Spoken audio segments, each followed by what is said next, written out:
Hi, welcome on our stream. Today, after the standard threading practice, I'm gonna try to dye some silk because, as I said, I couldn't find any silk in the proper color, anything remotely close to brown. So I just bought white silk and some silk dyes. And now today is the scary day, scary moment when I will try to actually apply it.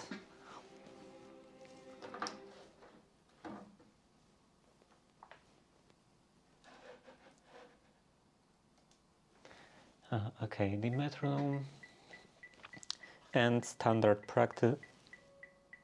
What's happening? Standard practice with the ovals.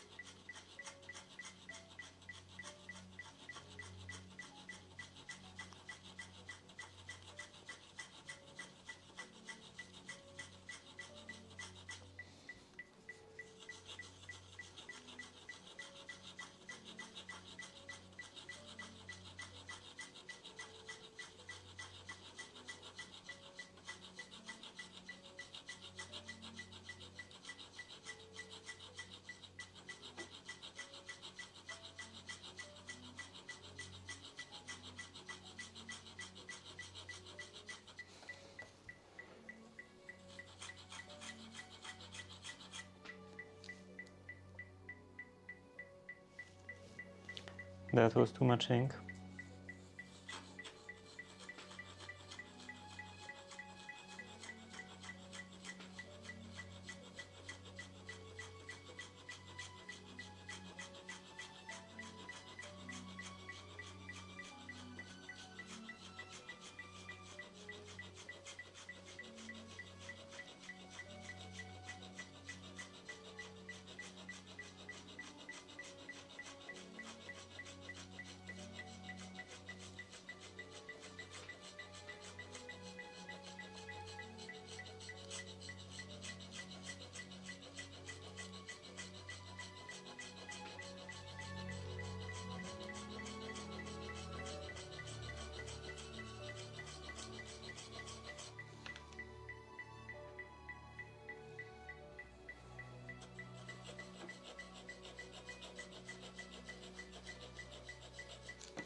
I think I'm actually not doing very well, at least in keeping the proper pressure. Good flow.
Though maybe that is a problem of the nib, because I was writing at home with a different nib, with a different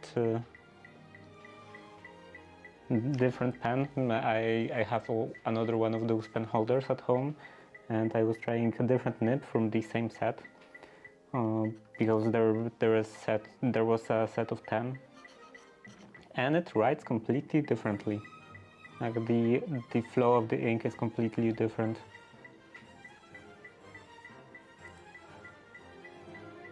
I guess it is something that is really dependent on precision of manufacturing.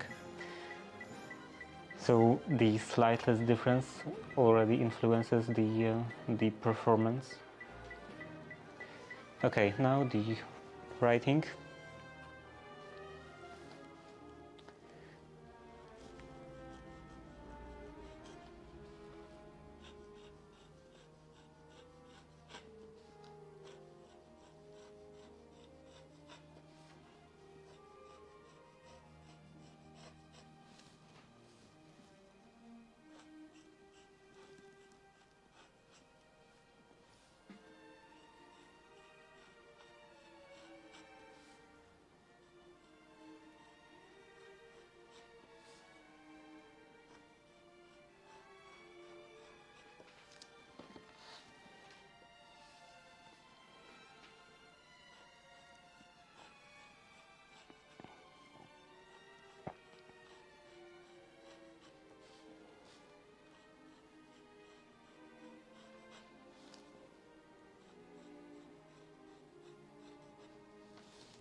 Okay, now the next exercise.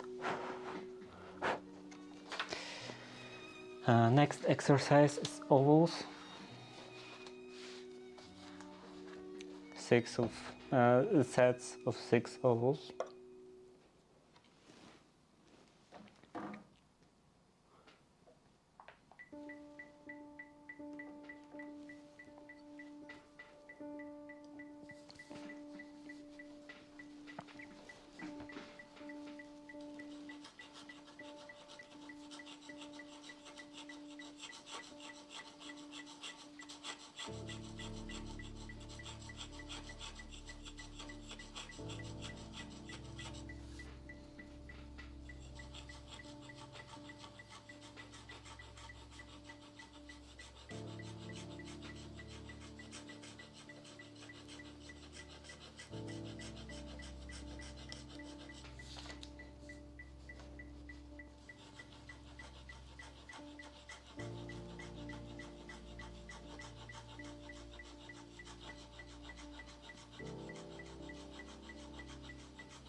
That was 7, not 6. Oh, anyway.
Okay, that's one page, and that was 44, and this one will be 45.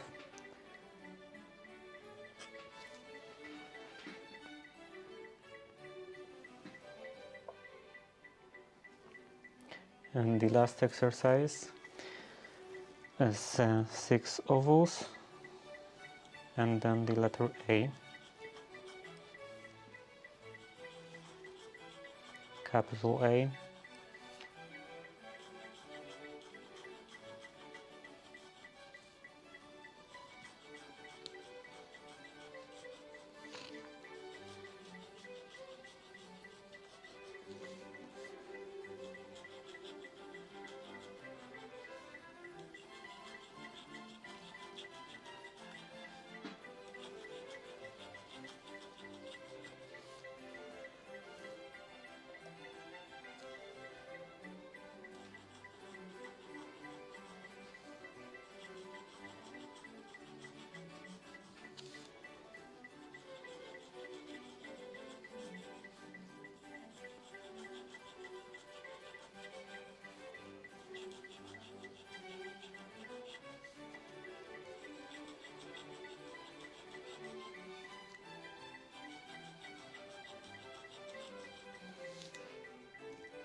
I just realized that this is too fast. It should be 160.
And the other side.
at starting in a couple of seconds.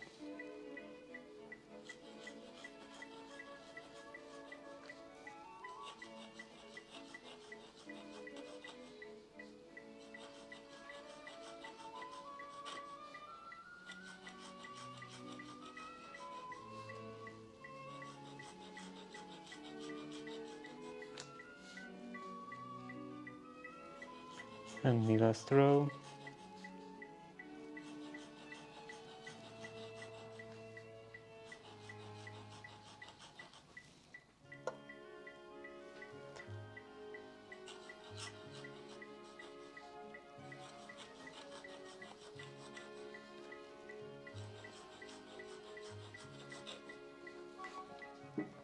Okay, that's enough.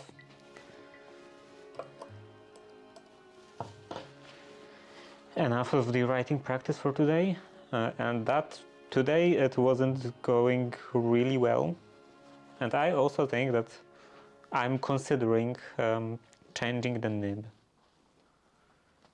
because now that I used another nib of the set, even though they should be all the same, I used another one of the set and it feels completely different. So maybe this one in particular is not performing super well as it should. Okay, this goes onto the pile.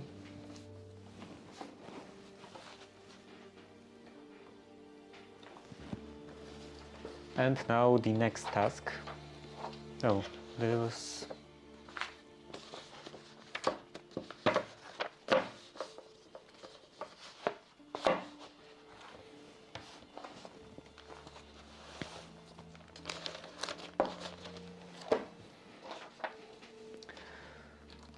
The next task is to try to dye the silk.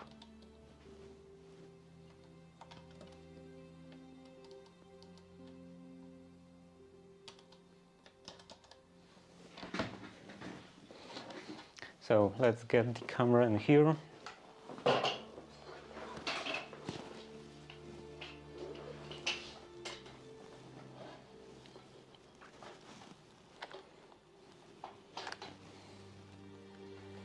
Somewhere in here.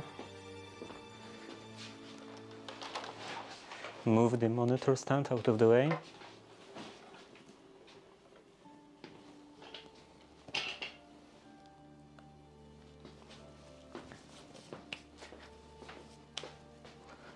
And also get rid of this.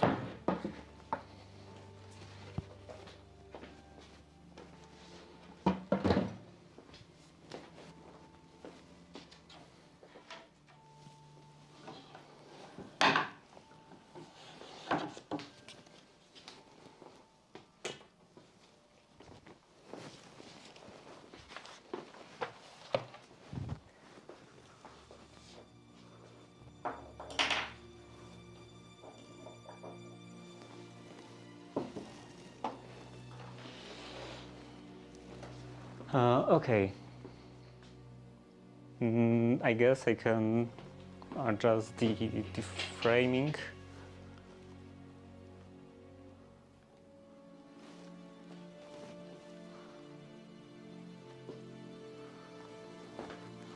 Something like that should probably be good. Okay, this goes in here, and I will also need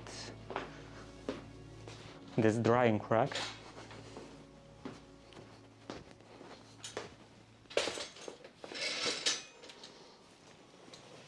Probably I will need that. Here I have printed the instructions from the store,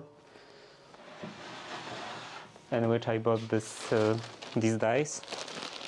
And yeah, here I have the dies, and here is the silk.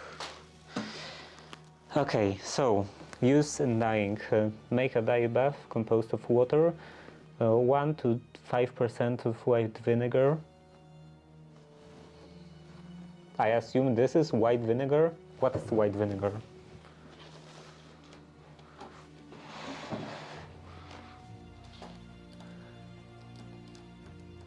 white vinegar.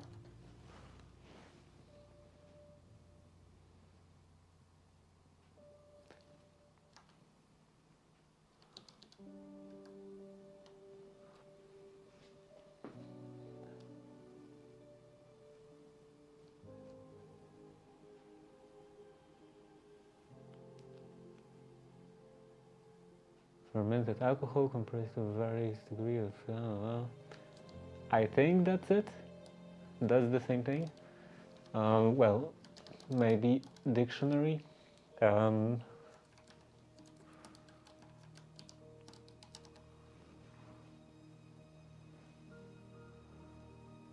Biały ocet. Yeah, very helpful. White vinegar.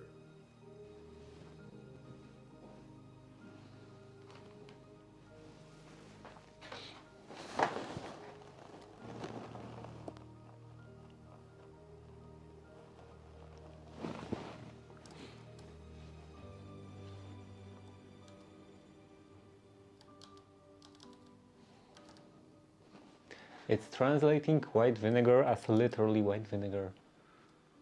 Like as two separate words, not a phrase. Unless it is actually a thing.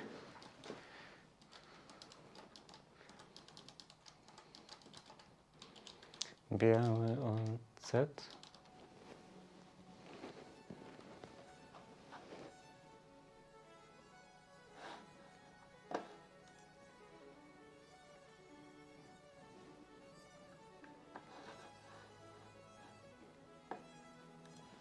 I'm a bit confused by different kinds of vinegar.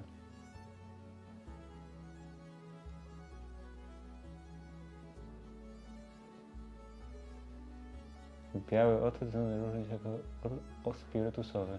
Okay, so it is the same thing. So white vinegar, 1 to 5% white vinegar, and half to 15% of this dye, depending on desired intensity. Dye bath, water plus 5% vinegar, heat, and at the first simmer add classic 2.H color, so this dye, plus minus 20 milliliters for 19 by 90 centimeters square of one or more colors depending on desired effects. Introduce your damp silk and bring it to boil while stirring to distribute the dye well. Right, I was supposed to bring also something to stir. I don't have anything to stir.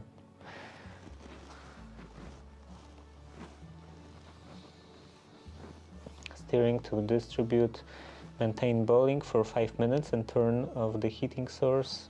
Wait until dye bath has reached temperature of around 60 degrees. Take out your silk and rinse it in cold water. Yeah, it will be hard to rinse it because I don't have running water in here. I only have this water, 5 liters of water in this pot.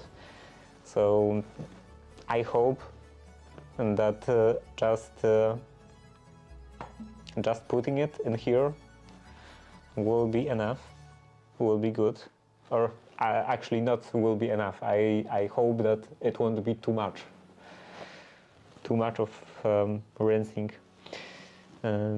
Take out your silk and rinse it in cold water, let it dry. Then iron while still damp. Iron set to cotton.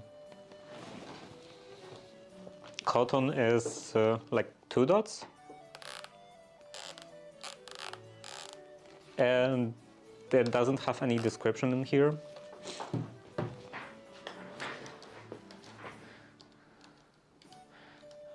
Ironing cotton.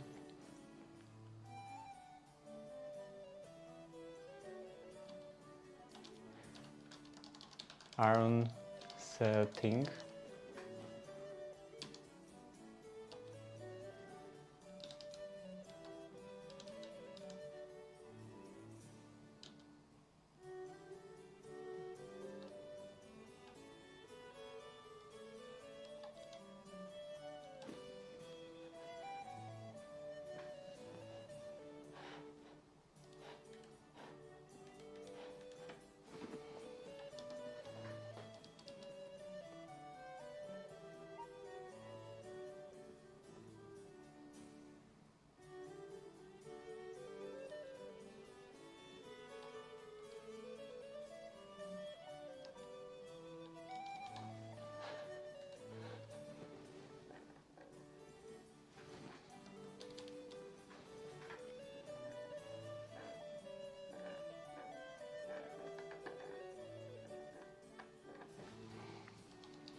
Oh, this medium temp. How does it relate to types of fabrics?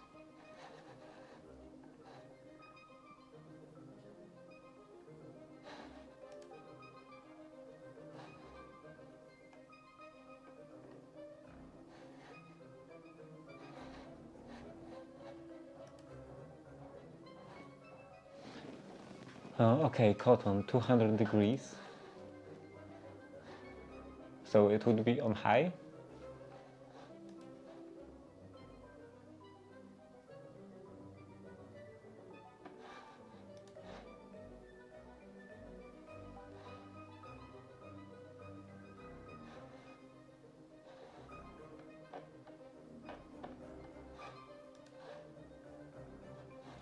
Here the values are the same.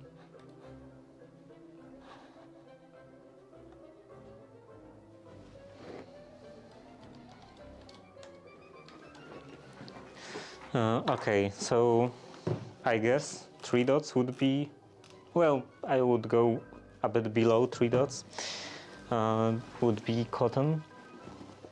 And I will of course try at first with like a smaller piece of silk. I have about 2 meters, I think, or maybe exactly 2 meters.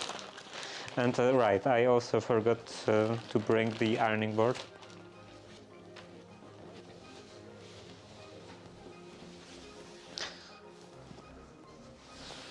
Yeah, I have, this should be 2 meters.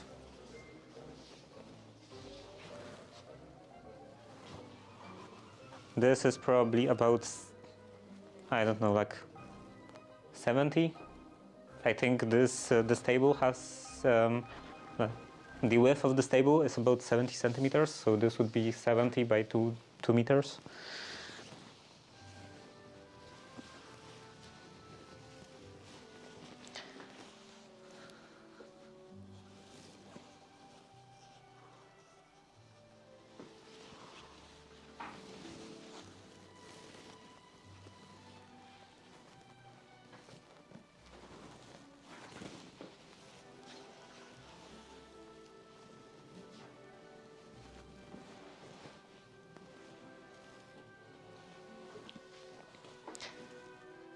So to start, I want to cut off a strip of the silk.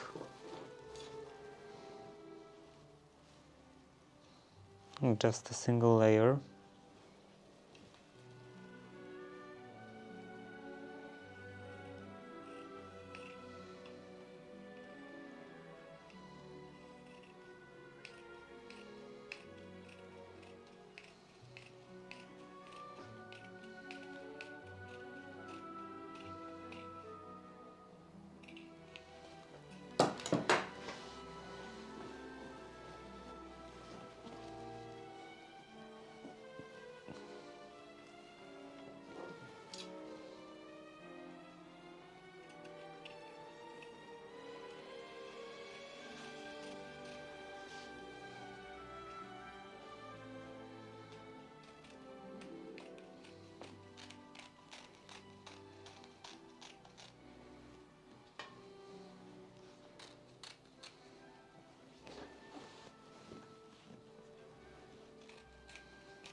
And yeah, so I have to make a short break and go for something to stir, and also for the ironing board.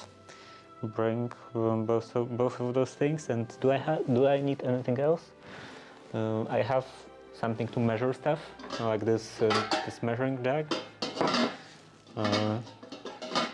the heating plate, and here the pots. Simmer, stir. I think that will be everything. So, right, be right back, and after a very short break, I will fine, I will actually start.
I'm back, and I also brought a hairdryer. I assumed that it will be useful. Let dry and then iron while still damp. So yeah, I assumed it will be useful for speeding up the process of drying. Let's put the board in here.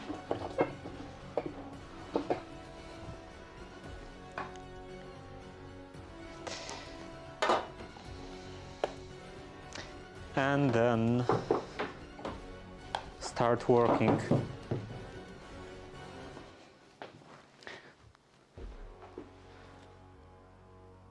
Actually, maybe this is fine. I wanted to like move the camera a bit in this direction, but I will be using the ironing board, so maybe it's fine that it's on view. Okay, the bath. Water plus 5% vinegar. 5%, I assume they mean by volume. Helvesen. Oh. I assume that they mean by like volume, 5% vinegar in regards to amount of water. White vinegar and 0.5 to 15% of the dye.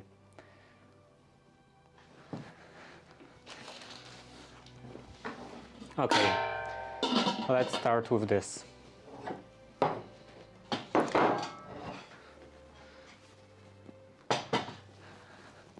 I will use 1 liter of water, maybe.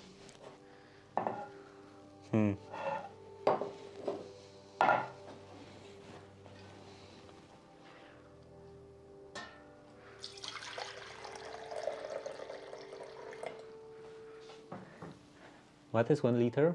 Oh, this entire thing is 1 liter. Maybe I will use 500 milliliters.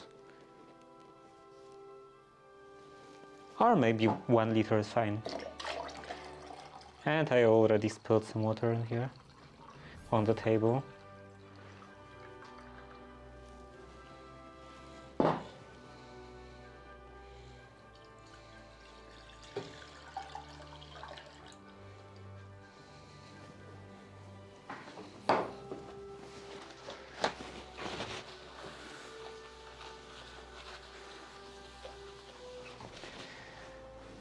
And let's also get this heating plate. And then I want 5% vinegar.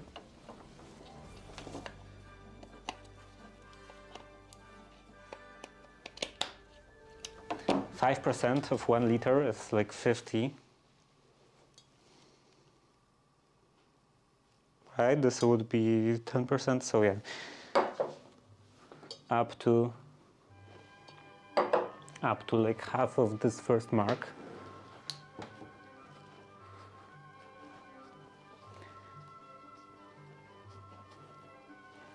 Oh, this is not something you unscrew.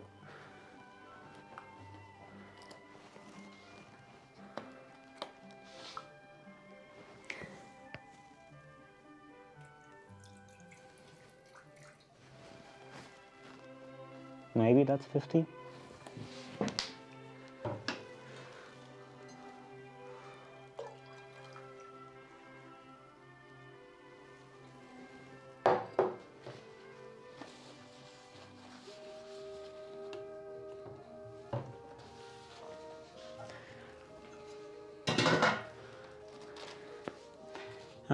Okay, water plus vinegar, heat, and when first add the first simmer, add the color.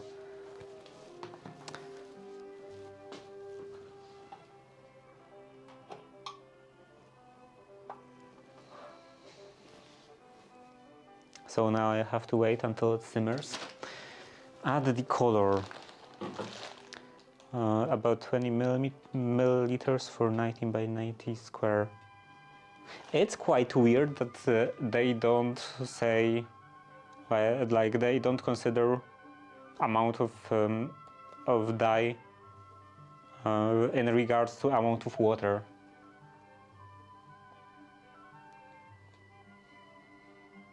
Only to the fabric. I don't know how it works. If the fabric just absorbs all of the dyes from the water.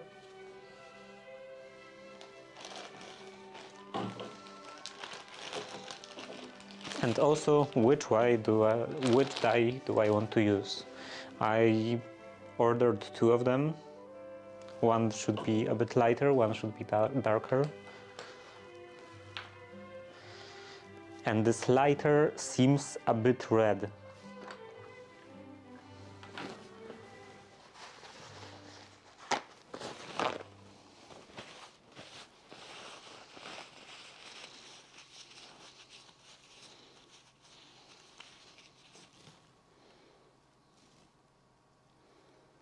So yeah, I know that this is not a perfect way to judge the color because it's highly concentrated, but this is the lighter dye. It looks a bit red.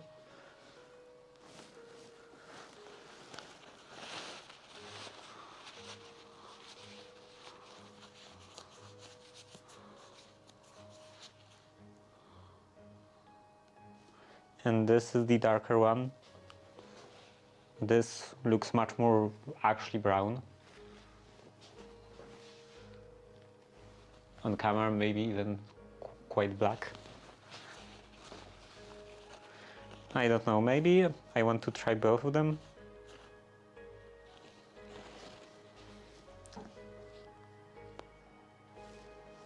But first I think I would like to try this darker one.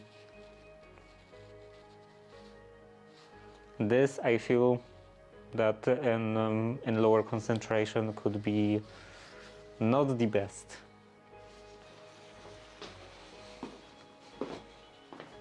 Not exactly what I'm going for.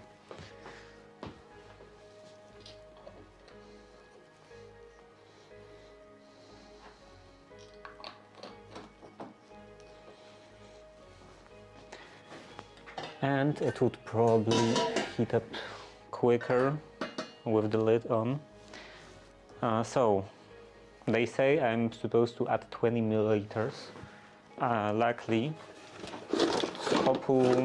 couple weeks ago, I think, I ordered those measuring thingies.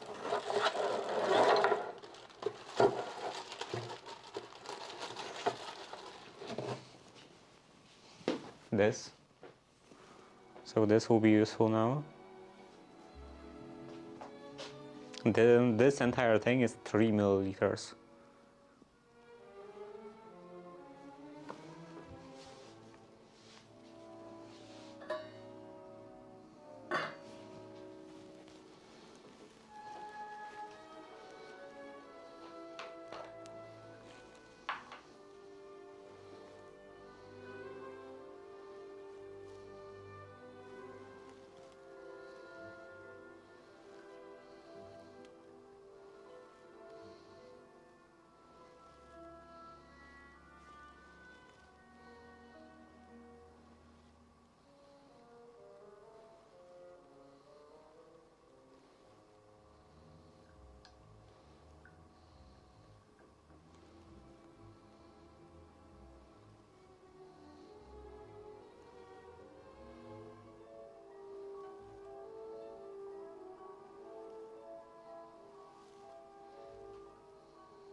Spilled some. Okay, how is it going?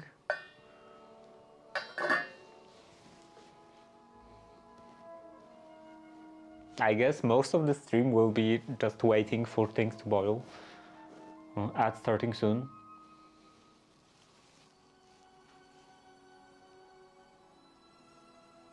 Maybe it is a bit more fascinating than watching paint drying, but watching water boiling is also not the like top content.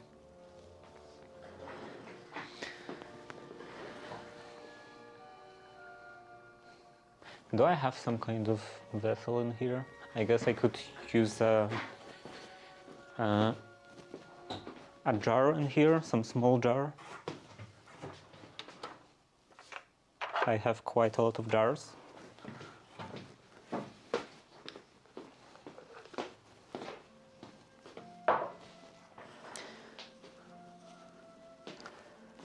So it was saying that 20 milliliters for 90 by 90 square. And this is probably 70, maybe more than 70. Let's assume this is 90. And this would be 90 by, I don't know, 5.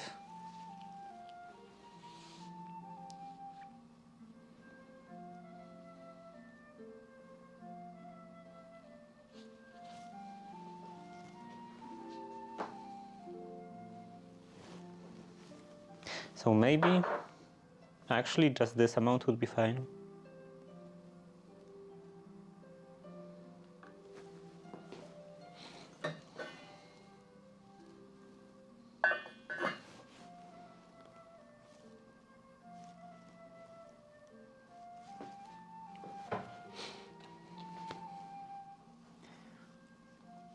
Add first simmer, add classing dew point age color depending on the desired effects and mix, then introduce your damp silk and bring it to the boil while stirring.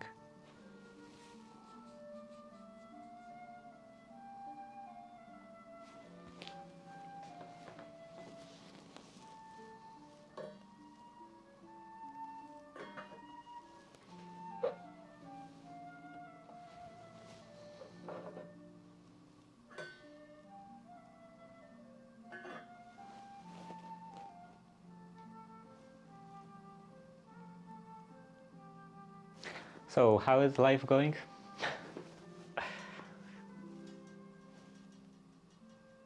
I expected that this will be quite boring, but there is even more waiting involved than I thought.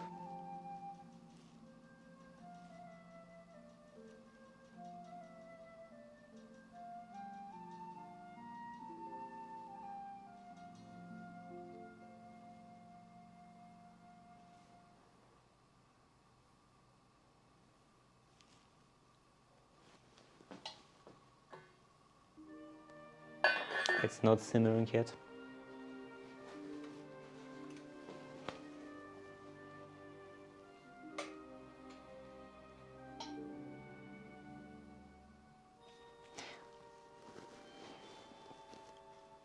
I'm still wondering about those 20 milliliters for 90 by 90 square.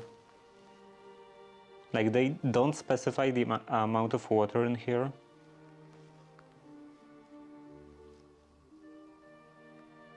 And I don't think this is meant to be done in 1 liter, because for a bigger amount of fabric, like this and this entire piece, this would definitely be too little water.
Maybe I can turn off those fans.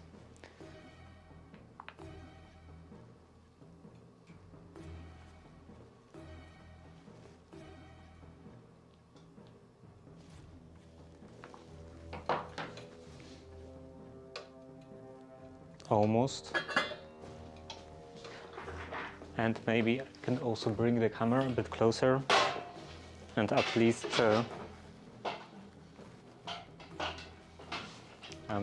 have it looking at the pot, what's happening on the table.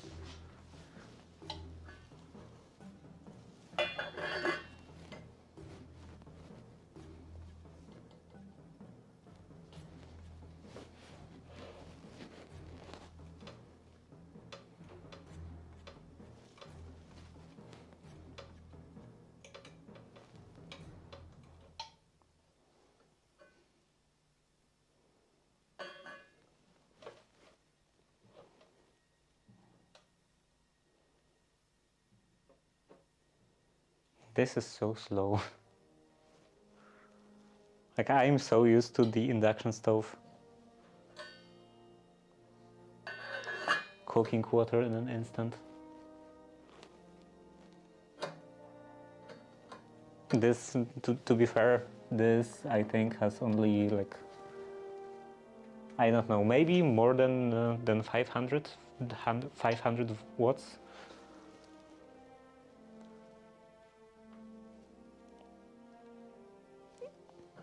Actually, I have no idea how much is that.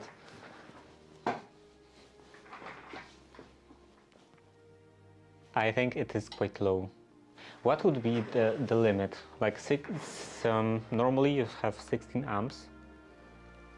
230 volts times 16 amps, and no, this is already adjusted. So okay, the max, the limit for how much a typical house wiring could handle would be 300 or 3000 watts, 3060.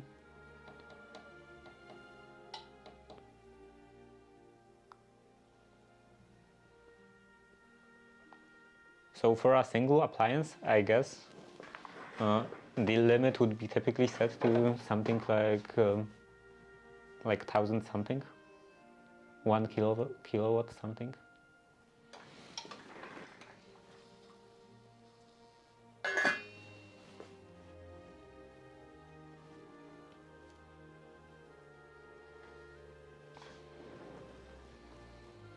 It doesn't say anything on the side. Maybe there would be something on the bottom.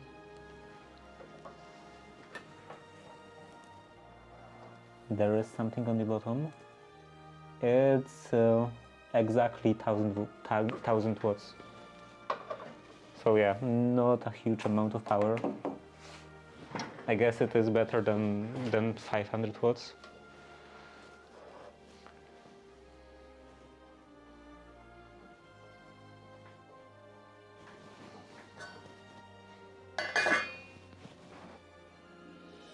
Hello, Atom. What are you cooking? Silk. I want to, well, at first this piece of silk, I want to try to dye it in this brown color. Just for the test, because I've never done something like that, and also I never, well, naturally, of course, I never tried this specific dye, so I don't know how the color will look like.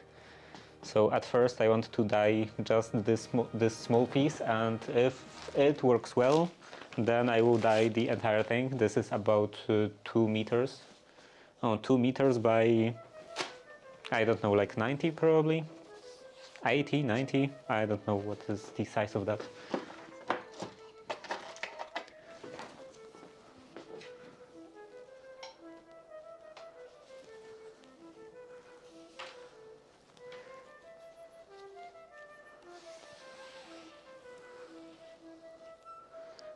This is 94 centimeters. So this would be 94 centimeters by about 2 meters now. A bit less than 2 meters because I cut off this.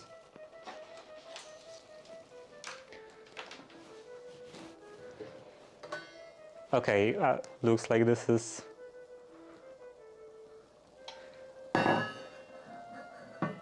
ready.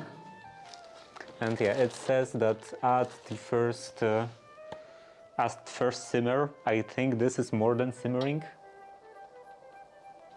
At first simmer, I'm supposed to add the dye. And I'm not sure about the amount of dye. I will add like about 2 milliliters.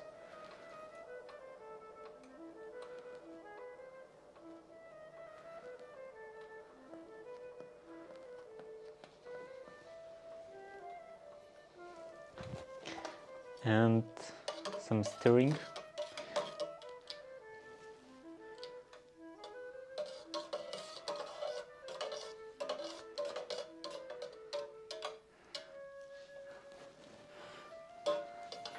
and mix. Then introduce your damp silk and bring it to boil. Damp silk. Okay, so I have some water in here.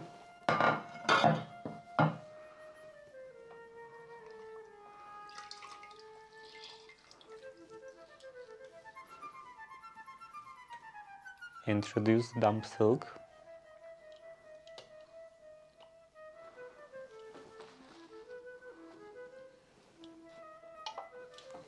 And bring it to boil. I have one of those burners. They're great because they are portable, but they lack features and take longer to cook things. So I love mine. This project is very fascinating. Yeah, I tried to avoid doing this because like I didn't want to. I wanted to do some dyeing in the future, but I didn't want to do it for this specific project. I didn't have a choice.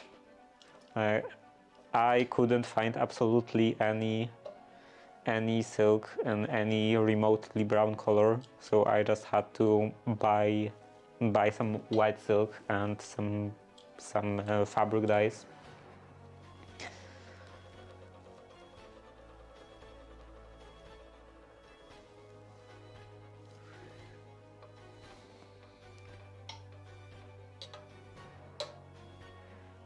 You are doing things I never knew I wanted to learn.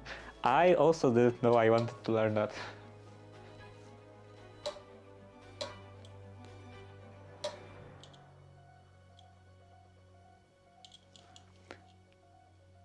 I think you might want to spread the silk often so the ink reaches all of the surface of the fabric. And that's why I'm stirring. Like I'm stirring specifically so that it doesn't just sit in one place, in one position more like. That all of the surface can does have access to the water.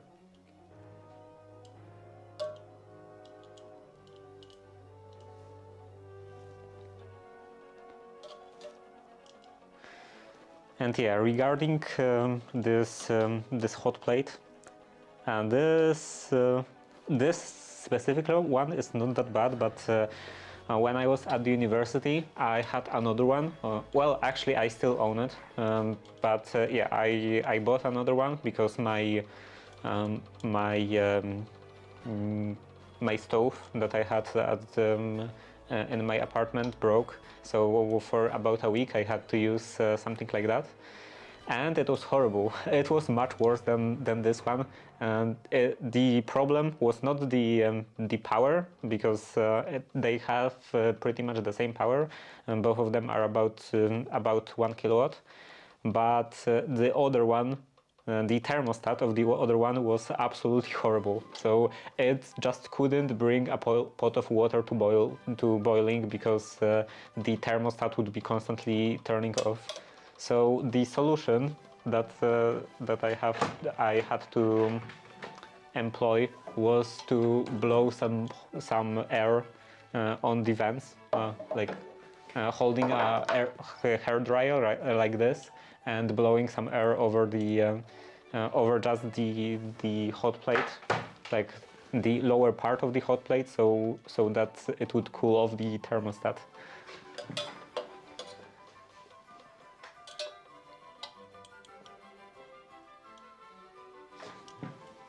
I think it does actually absorb the dye, because water earlier was much darker, and now it's getting, like, I don't know, maybe a bit yellow, much lighter, much more transparent, and a bit yellow,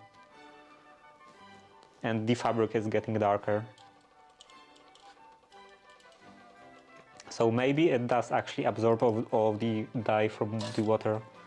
Because in here on the instructions I was wondering about this point about like plus minus 20 milliliters for 90 by 90 square, that like they are specifying the amount of dye in regards of the surface of the fabric, not the amount of water. But looks like the amount of water maybe doesn't actually matter that much.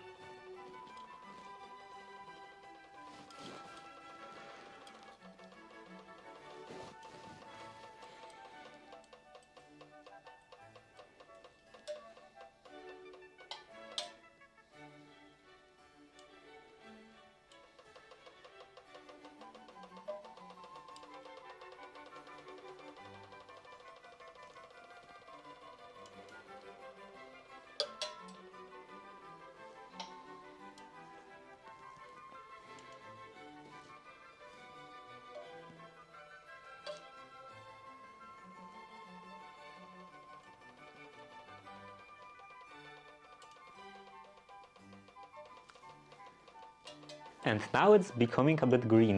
Definitely yellow with a thin tint of green. And much more transparent. Beer-Lambert's law, holding true. Water becomes more transparent as you decrease concentration.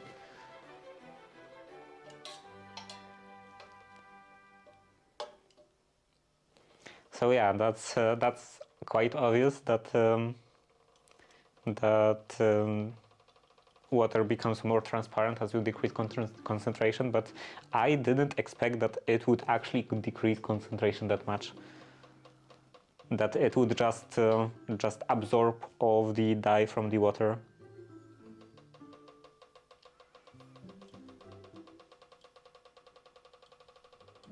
But pretty much filter out the water just by sitting in the water.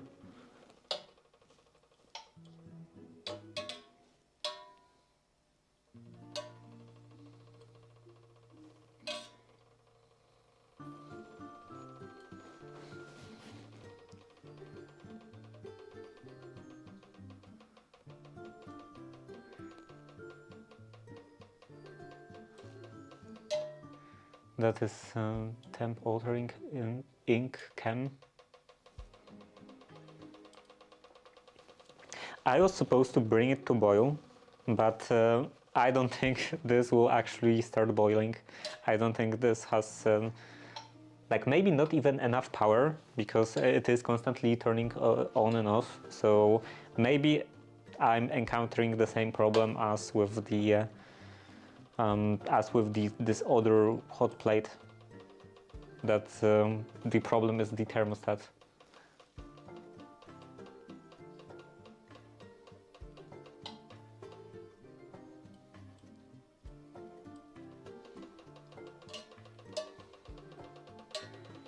So maybe I should just assume that it is boiling now, and while boiling, maintain boiling for 5 minutes and turn off the heat source. Wait until dye bath has reached temperature of around 60 degrees. How do I know if this reached temperature of 60 degrees?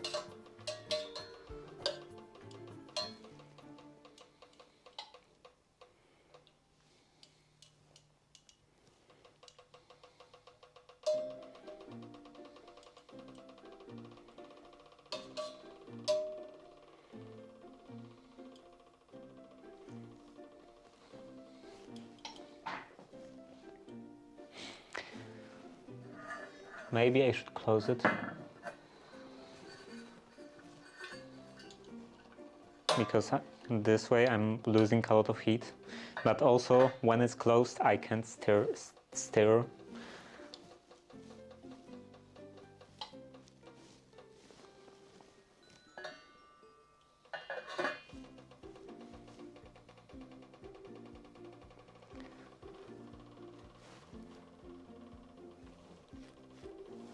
Chemistry lab equipment suppliers sell hot plates. Mention it because it's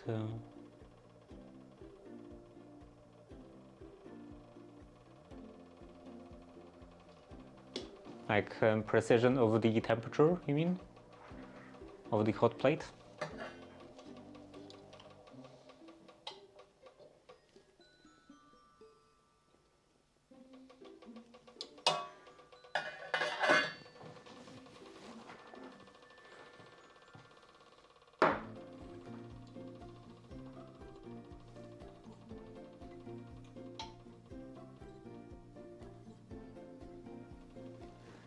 I bought a milligram scale from them the other day.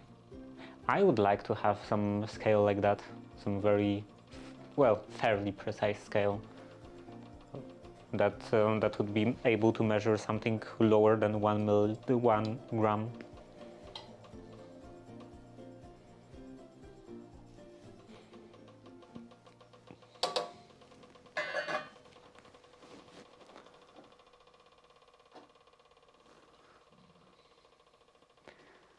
It has to be precision due to chemical reactions are sensitive to them.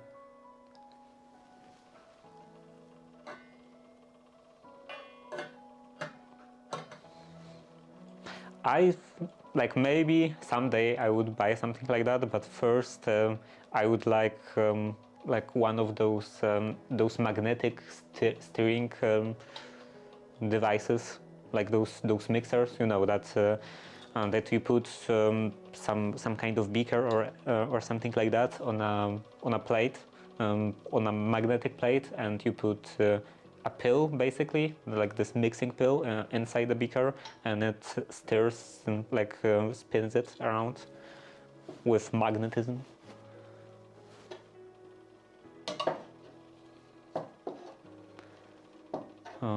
Those are also hot plates.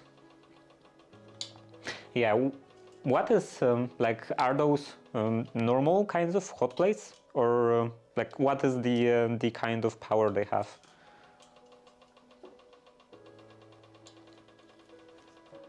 Because this is 1 kilowatt, and are those mixing hot plates less powerful, more powerful? Does it matter?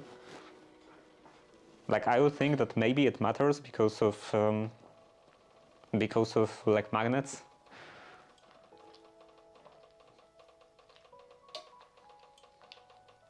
That they can't get too hot because this would disturb the magnetism, or maybe it doesn't matter. I don't know. Does hot temperature affect electromagnets? I would think it doesn't. Yeah, it shouldn't, right? Because I know that if you heat up like a normal, rare earth magnet above the Curie point, then it stops being a magnet.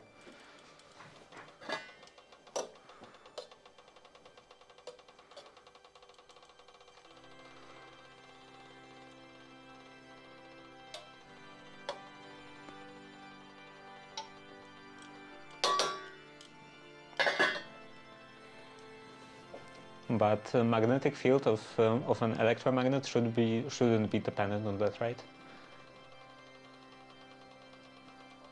So if the temperature is low enough that it doesn't melt the wires, I guess it wouldn't matter.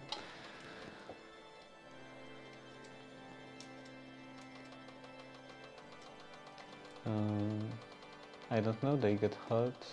They are meant to replace the fire of the burner, Bunsen burner. Okay, maybe it's time to turn off the heat. And now I'm supposed to wait until it reaches until it goes down to about 60 degrees. However, I'm supposed to judge that.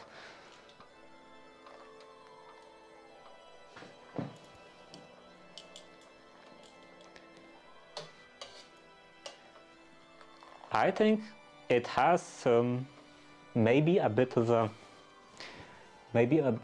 purple hue.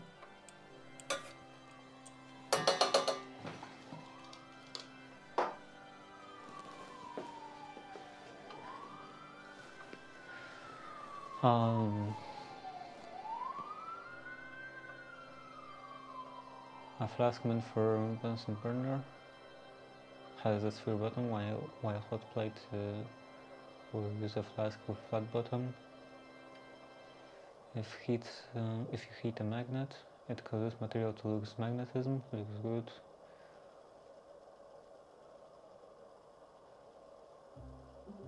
I would remove it from the liquid. Like this fabric removed from the liquid. The instructions say that maintain boiling for 5 minutes, then turn off the heating source and wait until dye bath has reached temperature of around 60 degrees. And then after that, take out your silk and rinse it in cold water.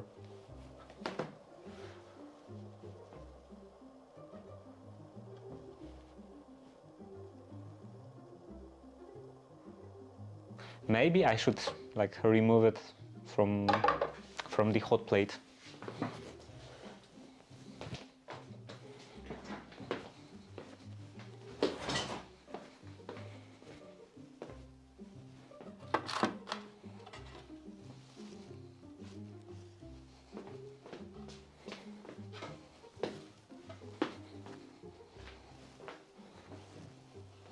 Also,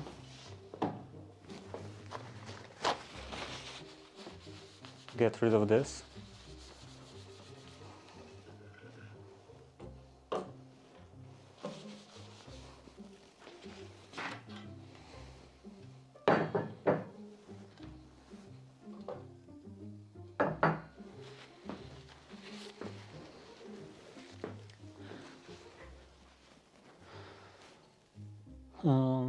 Sewing one click into water. For 1 second I thought the cups were mine. I completely, like, were there sirens? If so, then I completely ignored that. Okay, leave it in. It may require the chemical to cool off at a slow rate.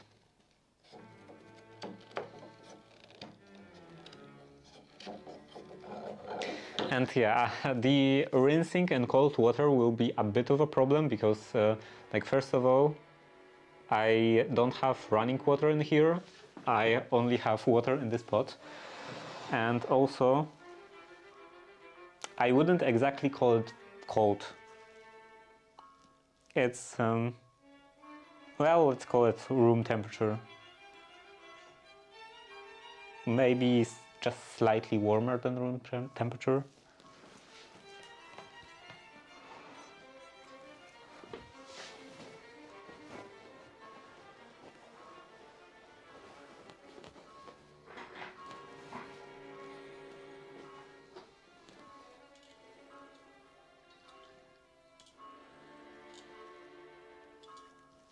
I wonder how this will end up looking.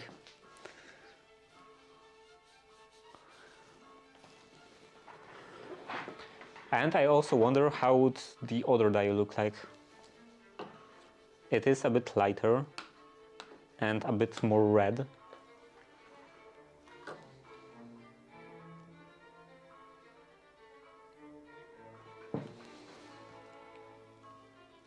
And also in the calves. Well, maybe I will wait for the ads.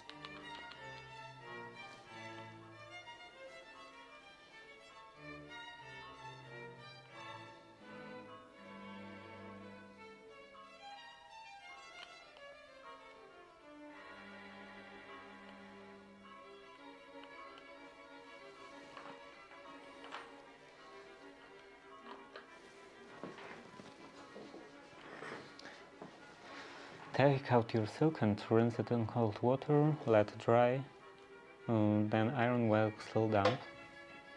Iron set to cotton. These cooking times are indicative, they are proportional to the quantity of silk worked. It is necessary to check the hold of dye before rinsing it by soaking a piece in water to see if the color doesn't come off. Silk should be always damp during handling.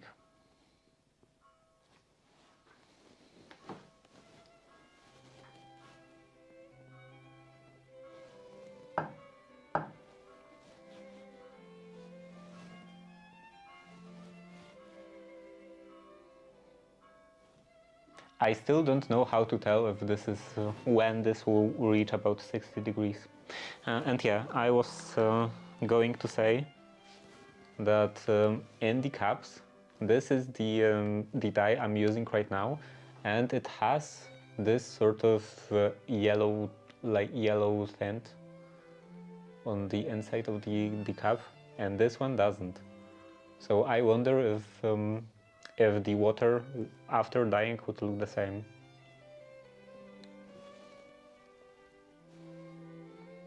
Like if dyeing with this dye, it wouldn't have this yellow tint.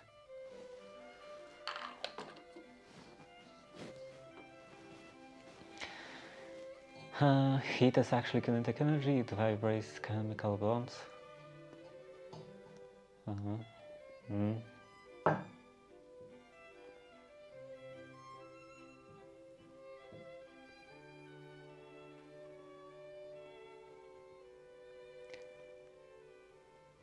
Room temp water is fine.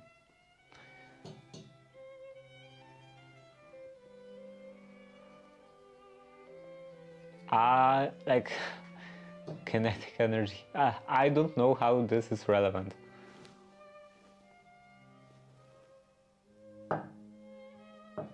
I don't think you can judge if water if room temperature water is like cold enough for this process based on the fact that heat is kinetic energy.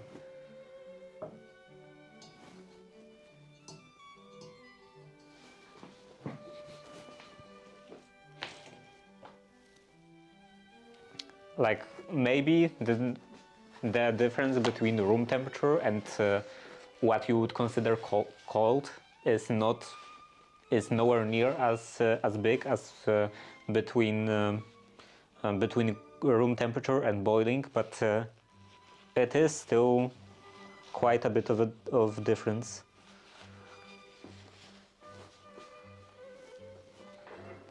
Because I am assuming that cold water would be like, I don't know, 5 degrees.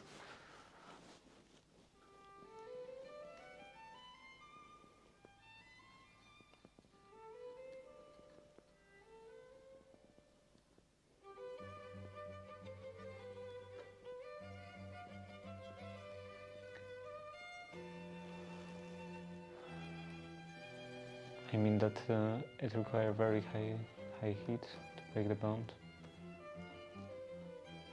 Relative to high heat, room temperature is cold. Yeah, but I know that it is cold, like I said, compared to the difference between room temperature and boiling. Cold, about 5 degrees compared to room temperature is much closer.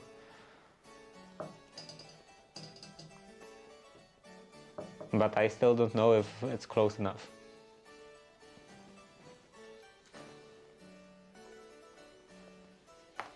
And I still don't know how to judge if this has reached 60 degrees. I don't even have any kind of thermometer in here. Well, I guess I do have this temperature probe in here, like on my heating system, so maybe I could stick this thermometer in here and then just observe the temperature in Home Assistant.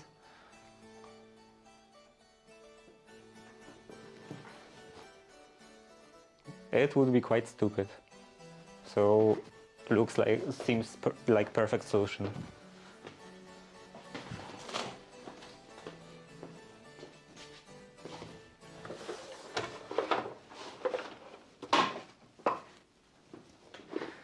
Okay, this goes in here.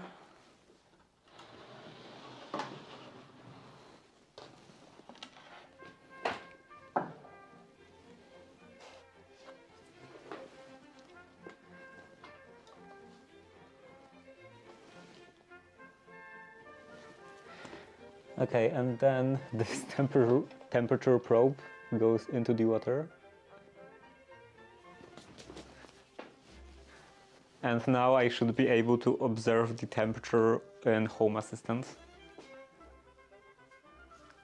Oh, I'm bleeding a bit. Or it's a dye. Like at this at this amount it's actually hard to tell. Maybe it's a dye.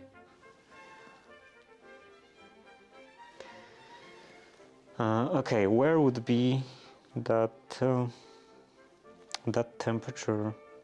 Devices. It would be in MQTT and workshop and here.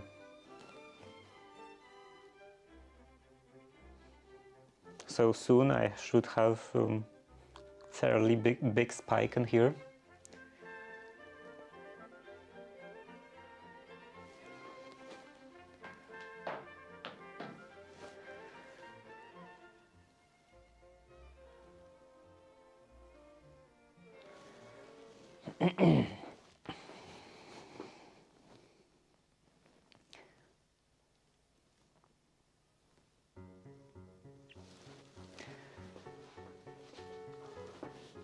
And what are the comments? I mean that requires very high heat. And does it say how you can wash the dyed garment? It doesn't say pretty much anything. Like the dyes themselves are very sparse on the instructions in here. And here there is some informations and an arrow. So I would assume that there is something beneath that, but it doesn't seem to want to come off. So I'm not sure if... oh, maybe... Okay, there is actually something.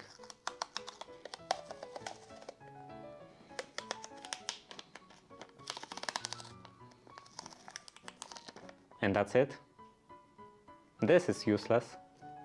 I expected some instructions. So yeah, looks like on the bottle itself, these are the only instructions. Well, if you can call them instructions. There is English, highly concentrated dyes for silk and wool, steam fixing, keep away from children. And original language is French, and there is also translation in Polish, and it's complete nonsense. It's, how would I translate that?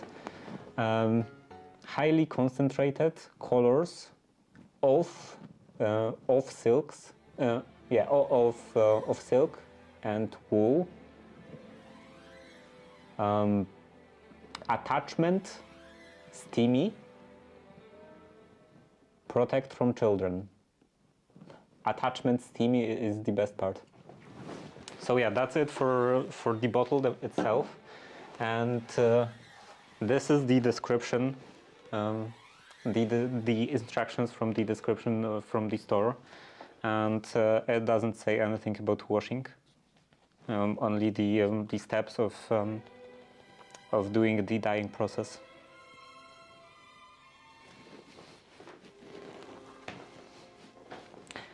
And yeah, what else? I think I'm a bit behind. Where's my mouse? Wash the dyed garment. You might have volumeter. I don't think I have anything like that.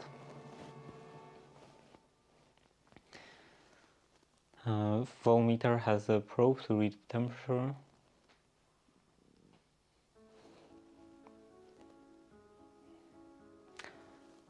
Probe to read the temperature and provides resistance according to temperature.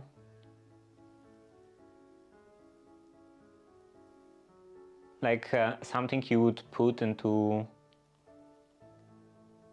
like multimeter, a probe for attaching to multimeter.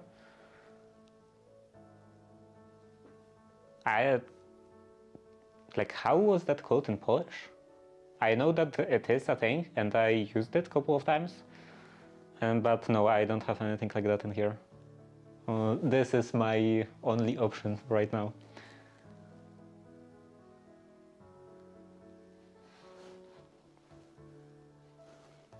Black henna temporary tattoos are often contain high levels of something chemical illegal for skin application that causes severe. Like, how do you pronounce that? I'm not sure. Anyway, allergic reactions, blistering, painful sores, permanent scarring. Natural henna is brown orange. If a dye turns black quickly, it contains PPD, which can be triggered, which can also trigger lifelong chemical sensitive to hair dyes and clothing.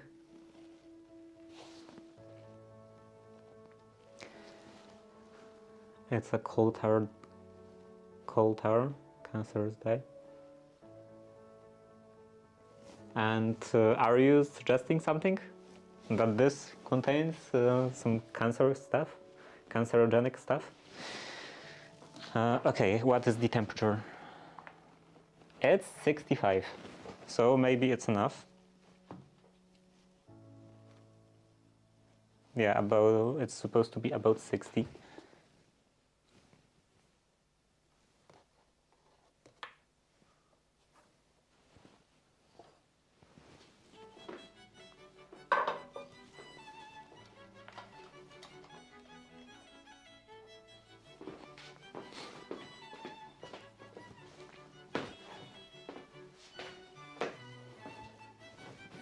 Okay, now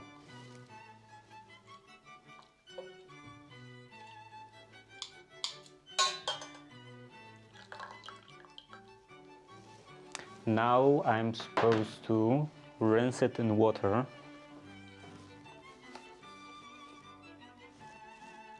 And because I don't have anything for rinsing, I will just put it in this pot.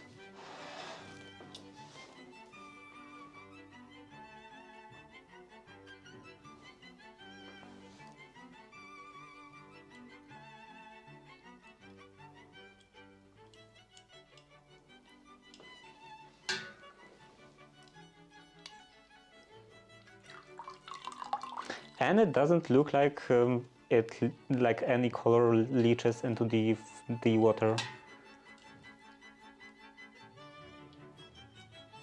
I still wouldn't want to drink it, but looks quite clear.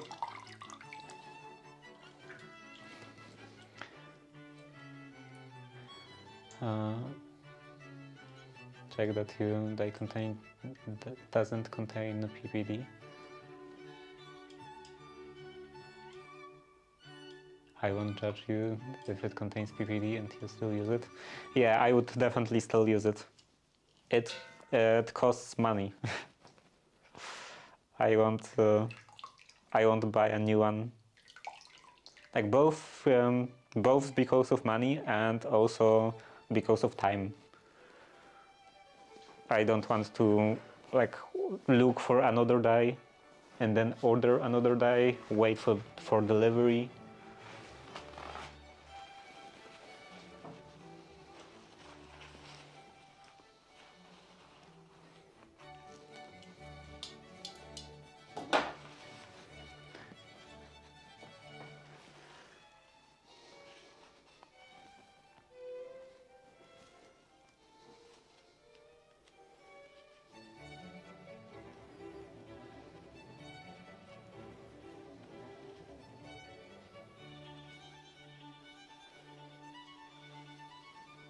When I was doing the door restoration, I didn't even check the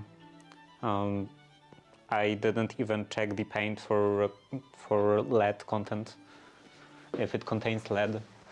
Mostly because people in here don't seem to be that concerned about lead poisoning, so it was actually quite hard to find any kind of lead paint tests.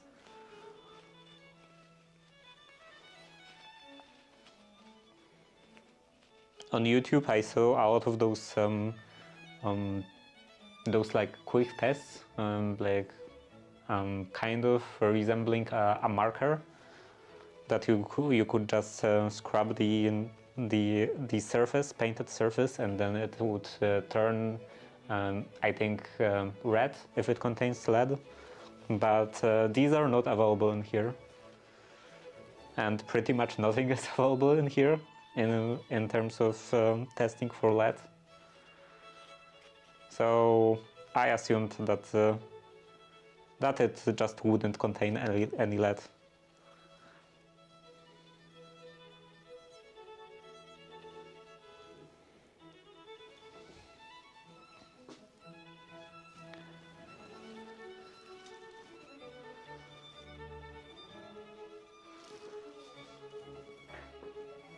Okay, I put it in the drying rack. And then I should probably dump it into the sink. I assume it's not like very harmful to the environment or something.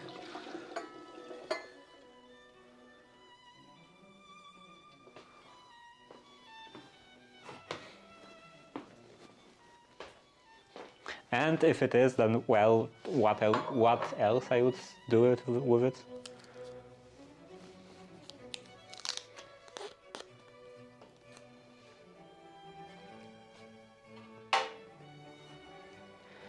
I think something that does like wet sanding is how you remove lead.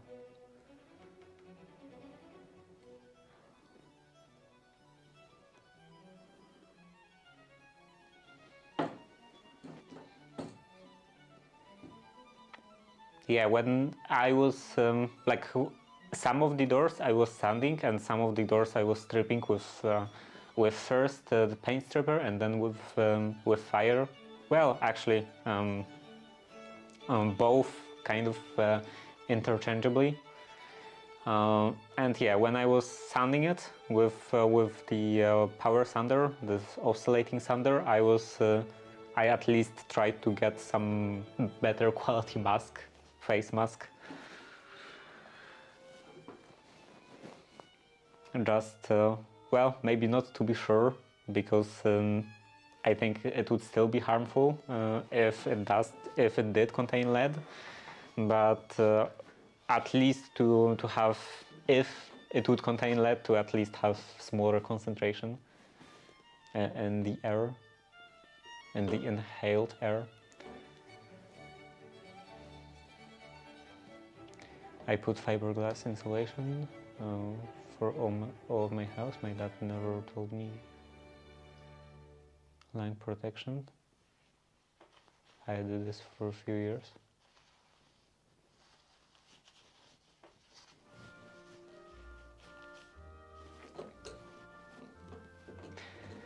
Yeah, there are a lot of things like that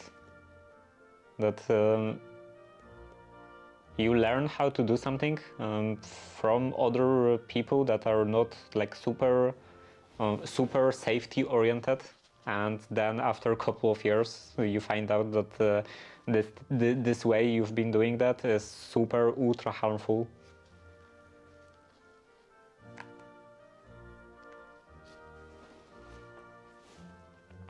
But also they themselves were doing that for like for decades, and well, most of them are still alive, so maybe doing something like that just a couple of times, it's probably still harmful, but I don't think it's that significant to health.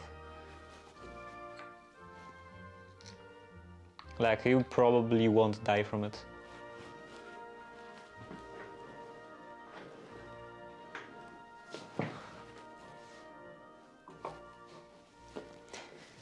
Okay, how does it look like? So I wanted to use the hair dryer to speed up the process a bit.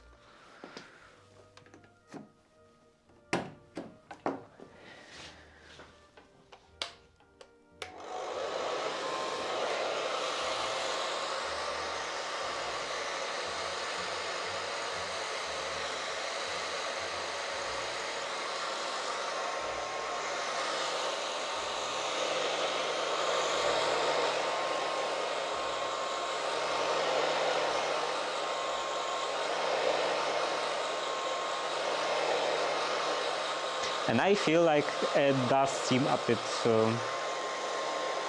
purple.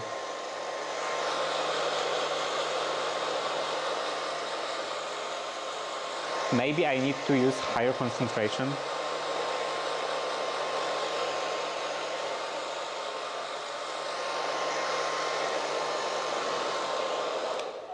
And maybe that's enough. Because I'm supposed to also do ironing while this is still damp. This can go in here.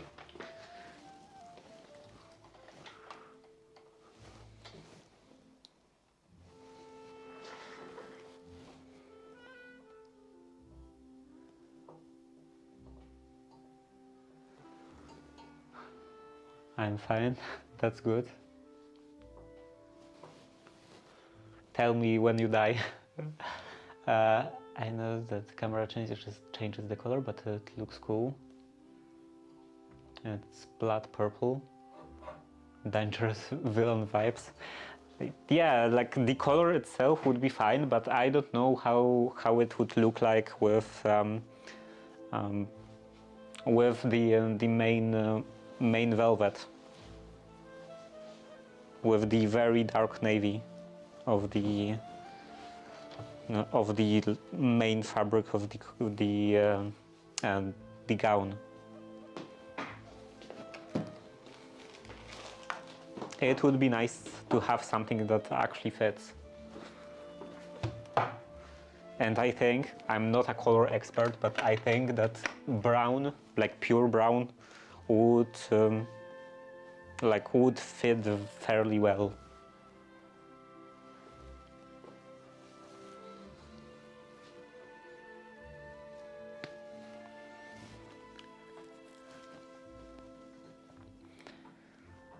It will match your gold-plated guns. I don't intend to carry any gold-plated guns in a dressing gown.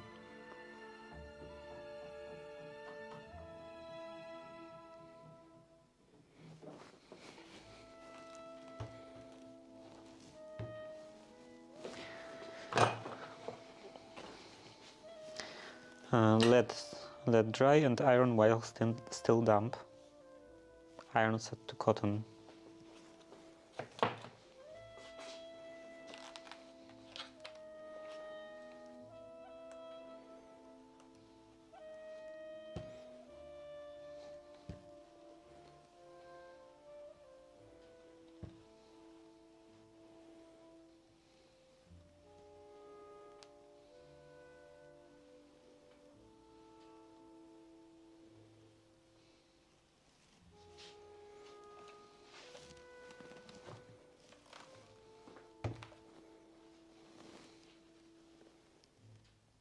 I don't know if the concentration is not too low.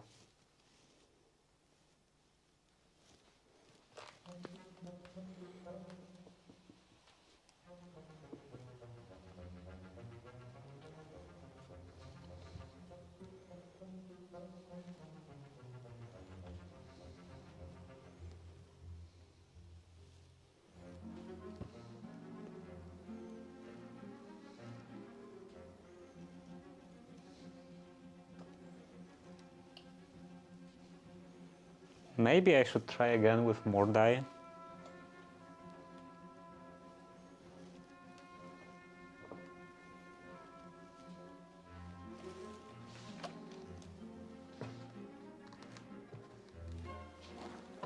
And I'm not sure about... I'm not sure if this is a lot of dye or little dye.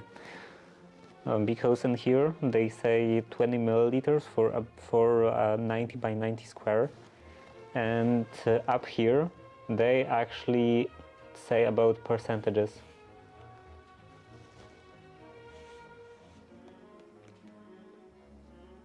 So it's supposed to go from 0.5 to 15% of the color, and I don't know how much would that be. If this is 0.5 or 15. But yeah, I think I will try higher concentration of this, and maybe also I will do another try with this other dye. And maybe I could also try a mixture of them, but at this point I would probably run out of silk. So maybe that's not the perfect solution, to just try every possible combination.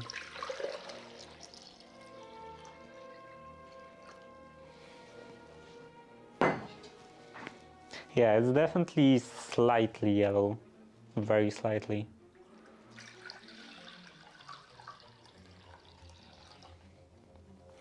One liter of water, and then 50 milliliters of vinegar.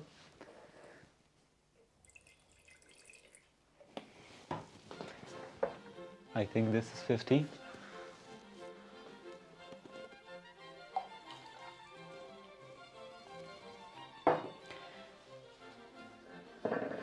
And bring this to simmering.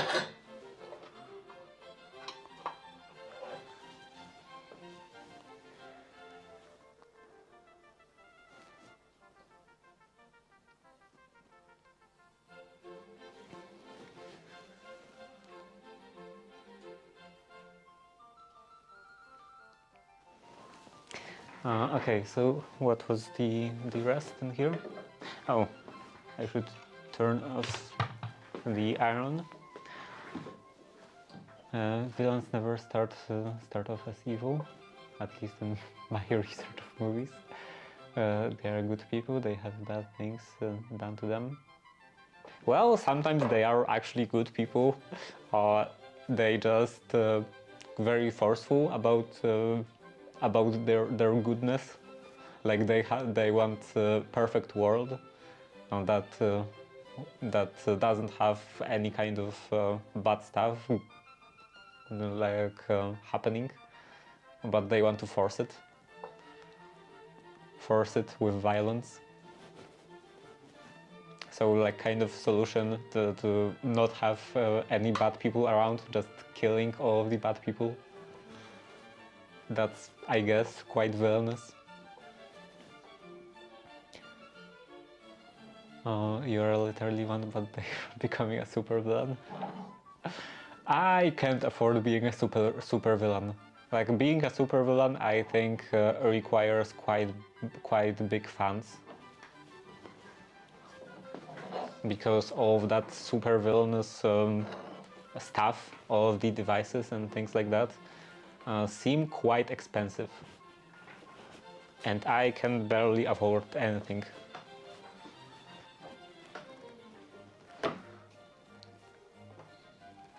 So I think I won't become a super villain because I'm poor. Like that's the main reason, and maybe the only reason. Maybe dye curtains with leftover dye. The problem is that I don't think I want curtains in that color.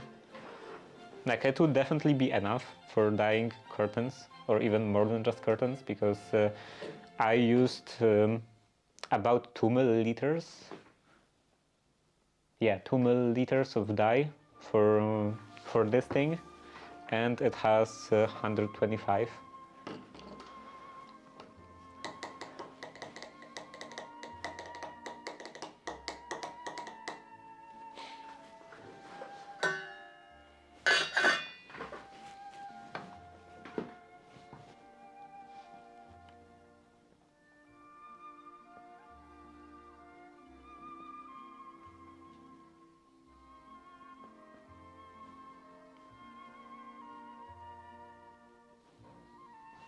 I should probably cut the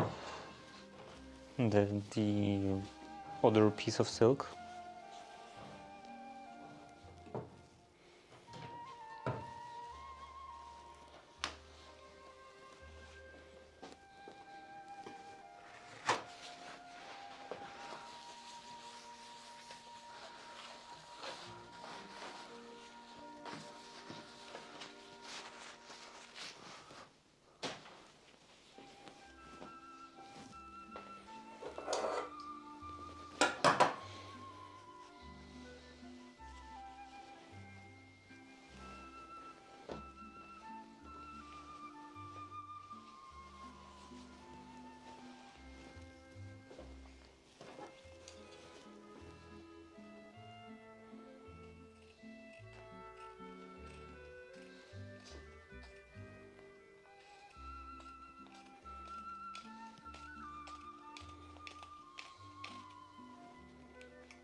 Okay, so now I will try to dye this part, this strip. How is it going?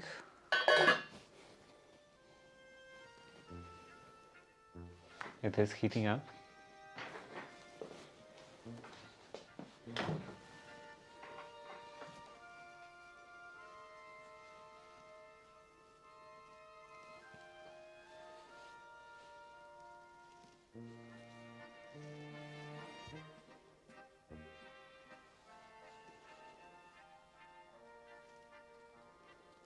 I wonder, like, is that actually real silk?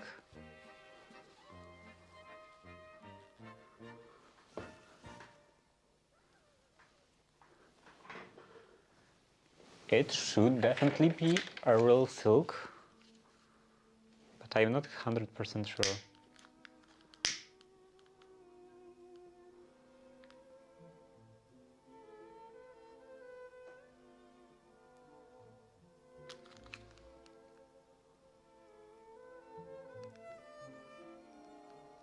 I'm still not sure.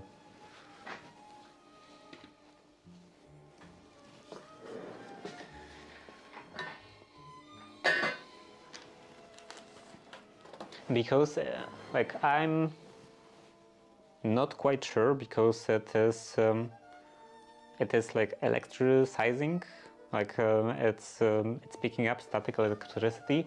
And is it a property of silk? I don't actually have that much silk pieces of clothing, so I don't know. Test silk. How to determine if silk is genuine? Burn test.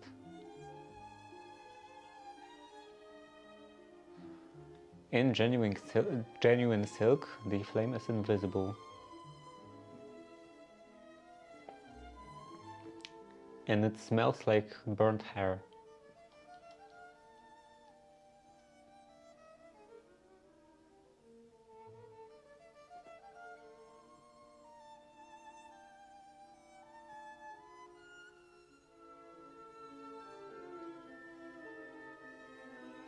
The flame is invisible and it stops burning as soon as the flame is removed. Produces black, crispy and brittle. Produces ash that's black, crispy and brittle. It turns into powder when twisted in fingers.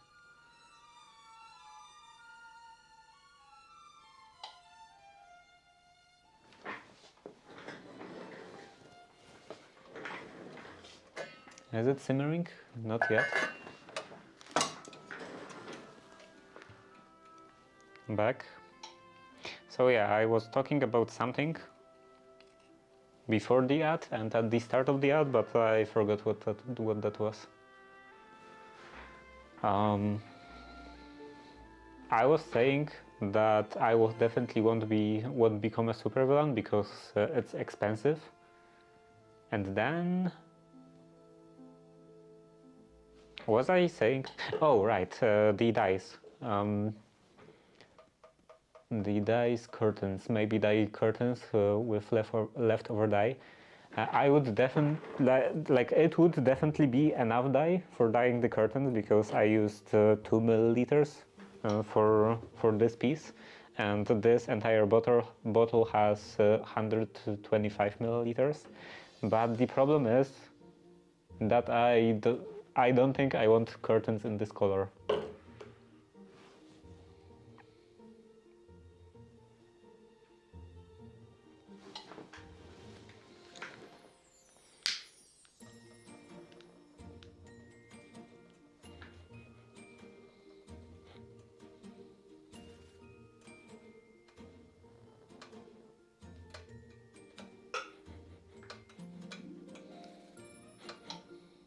I think it's real. I think it does smell like burnt hair. I'm actually not sure how burnt hair smells like.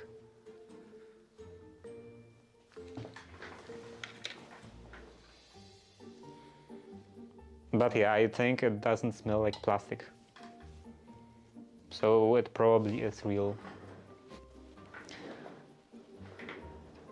Maybe a handkerchief?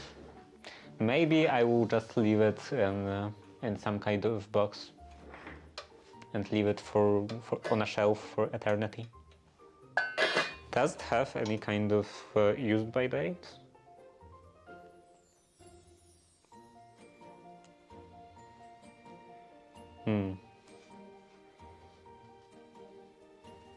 Looks like it can be used until 23rd month of 2871st year. So it can definitely stay on a shelf for quite a while.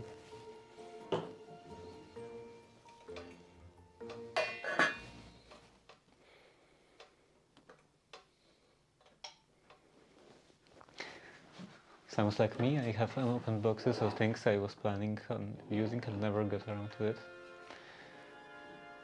Yeah, I think I have some boxes of stuff that I was planning to use when I was like 10 years old, and they are still standing there. And at this point I'm definitely not gonna use them.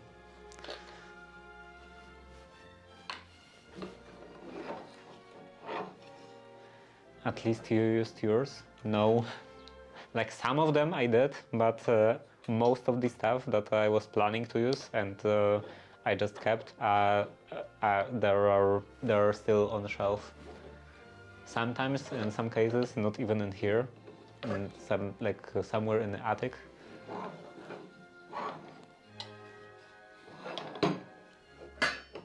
I don't even remember what are the contents of all of those boxes.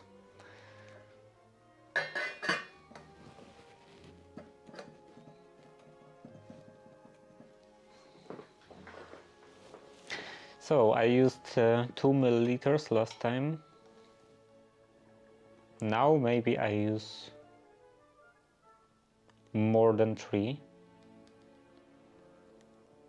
So this entire thing is 3 milliliters, and maybe I will use some, let's say 5. So this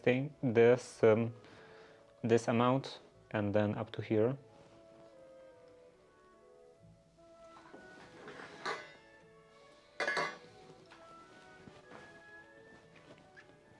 There is a lot of waiting involved in this process.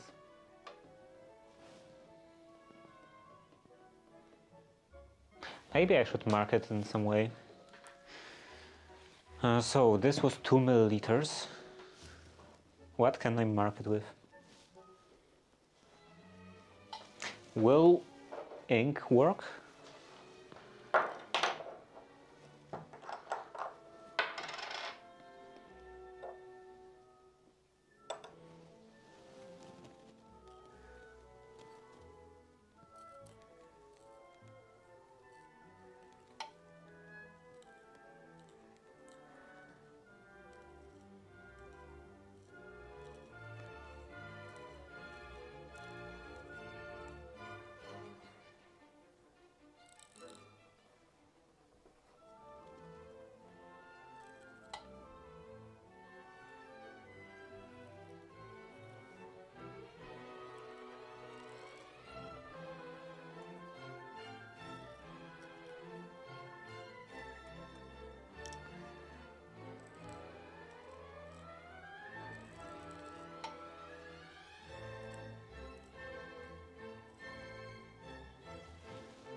Okay, let's say it is actually recognizable as 2 milliliters.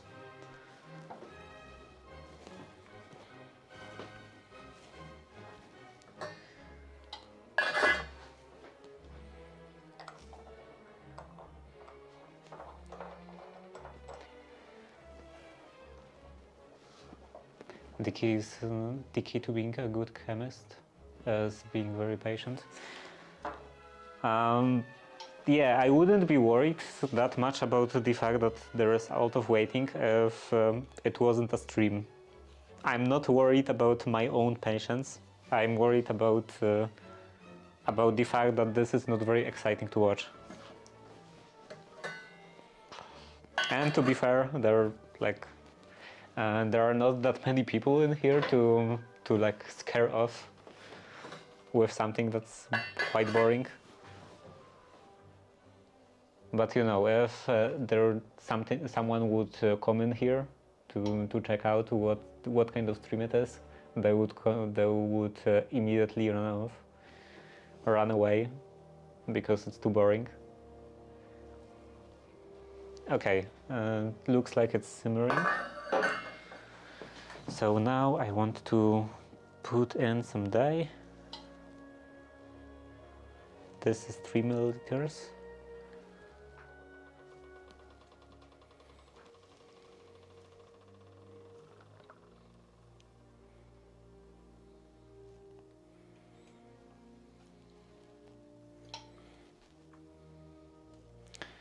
And this was 2.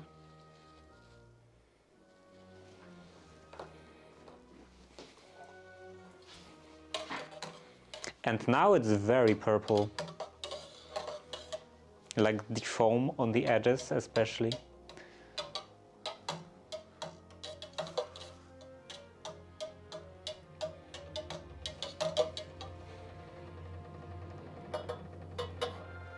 And I wonder if there is no chemical reaction of any kind with the stainless steel in here. I hope there is not.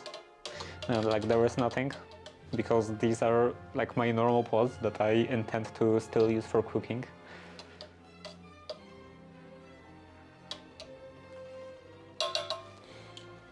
Okay, then damp silk.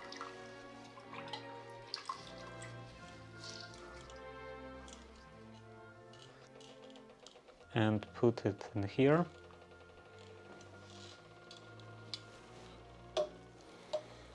And now stirring.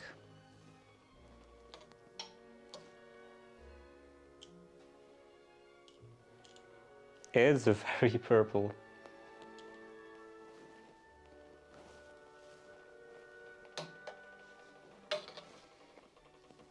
Like looking on the monitor, I think the color looks quite similar to how it looks in person. The foam in here is kind of pinkish.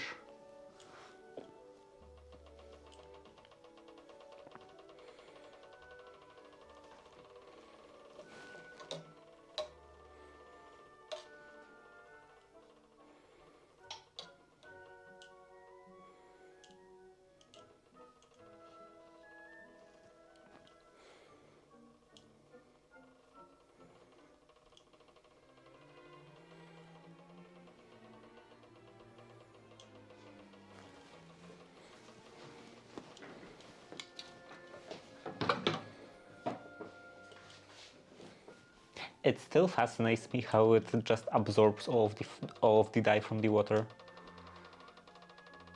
That the amount of water doesn't really matter that much.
It's quite annoying that I have to keep the lid on, or otherwise it won't come up to boiling.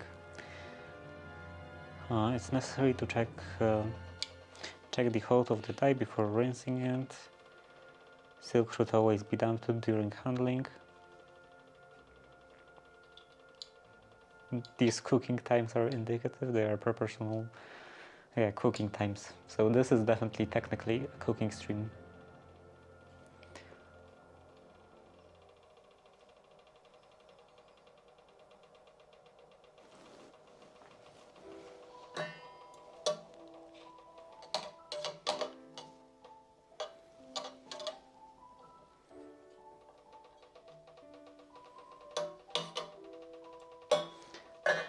I should probably close the bottle in here. I don't want to spill the dye. Especially not on my trousers. That would be quite horrible.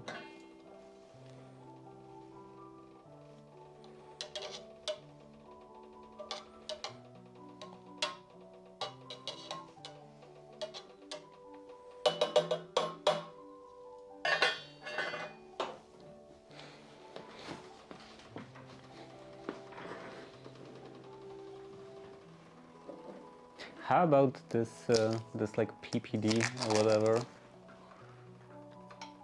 contains?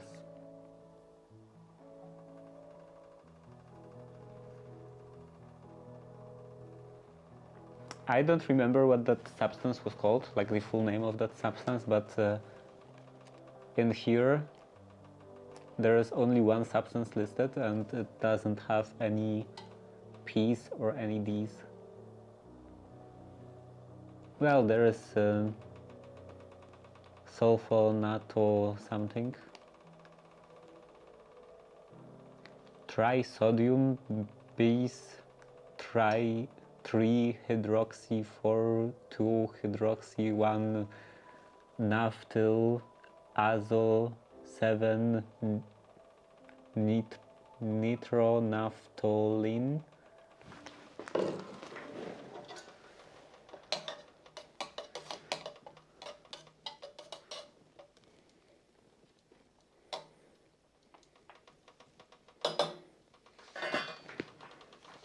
What's the rest of the name?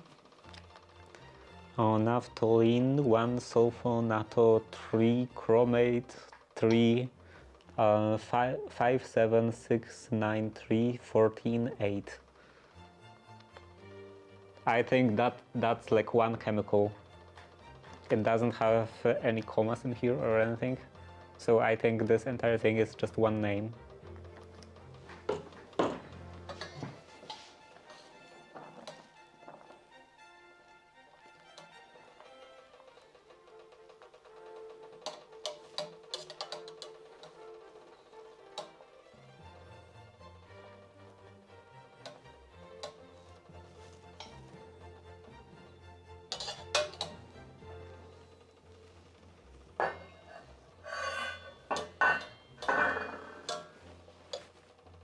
It looks like it's a bit slower in absorbing the dye. I hope it's not completely saturated.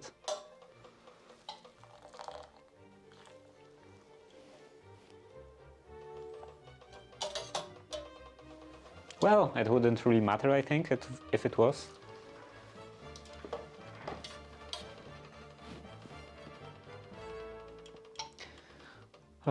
Paraphenylamine. Yeah, I don't think there is anything like that. At least in here on label. But also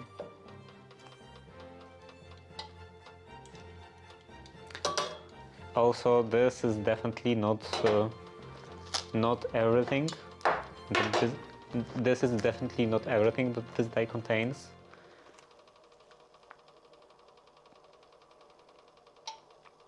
May produce an allergic reaction.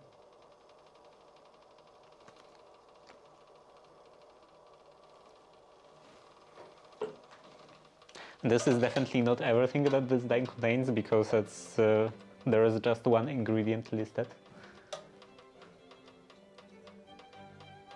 I don't think it has it, since your dye is intended for skin contact. And also, it wouldn't really have skin contact. Like, the quilting is supposed to be on the outside, and even the small part that would be on the inside would still be facing not like directly my body, but like whatever I would have on at the moment, like my pajama or something, or a shirt.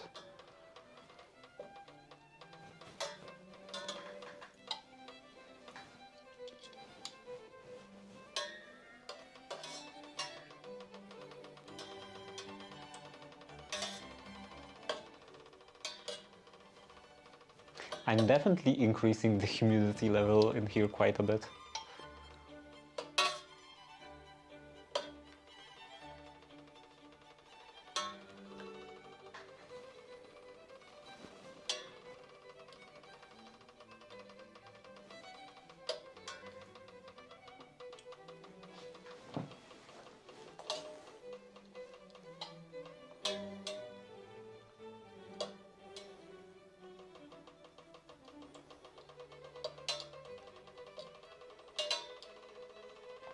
I'm assuming I'm supposed to mix it until it's completely absorbed.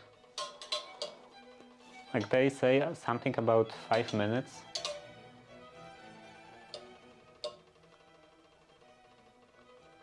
But also cooking times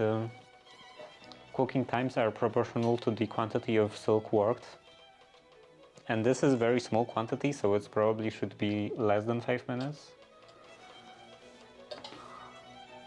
Maybe it's supposed to actually sit in this like partially unabsorbed dye while it's cooling off. I have no idea. Description is not super clear.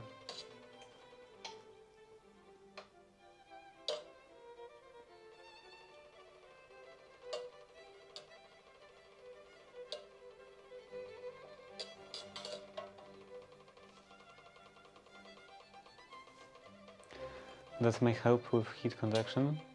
What could? But cause mild dew. What are we talking about? I assume I said something, but I forgot what I said.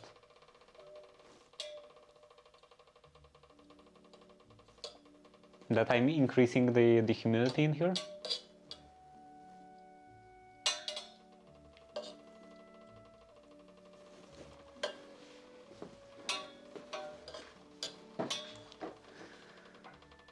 Oh yeah, I'm definitely increasing the humidity level because there is a lot of vapor coming out of the pot.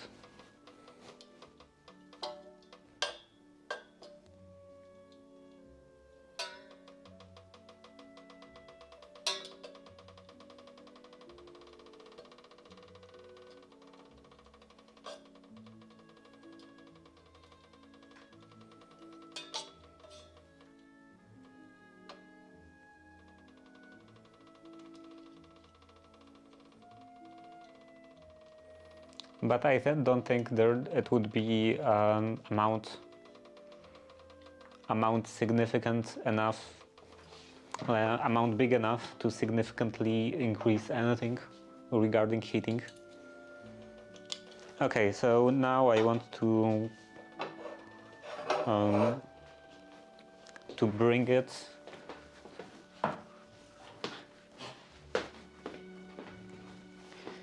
it over in here.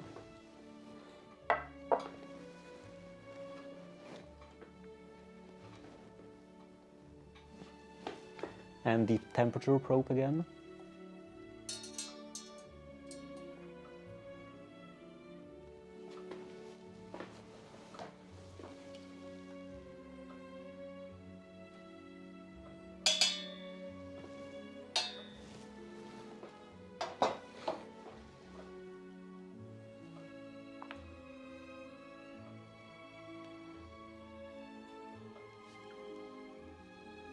And right now it's at 81.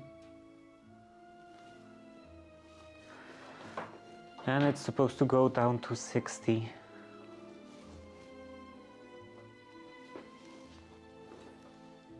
I guess then we could do another test.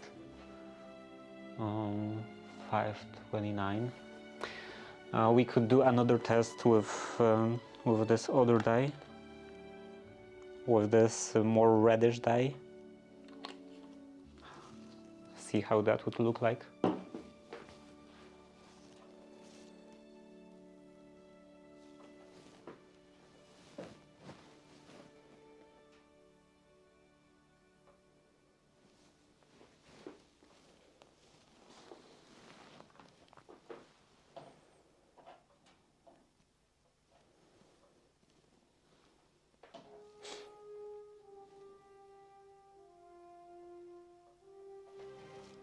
The temperature is actually increasing. I guess it's just the temperature probe heating up.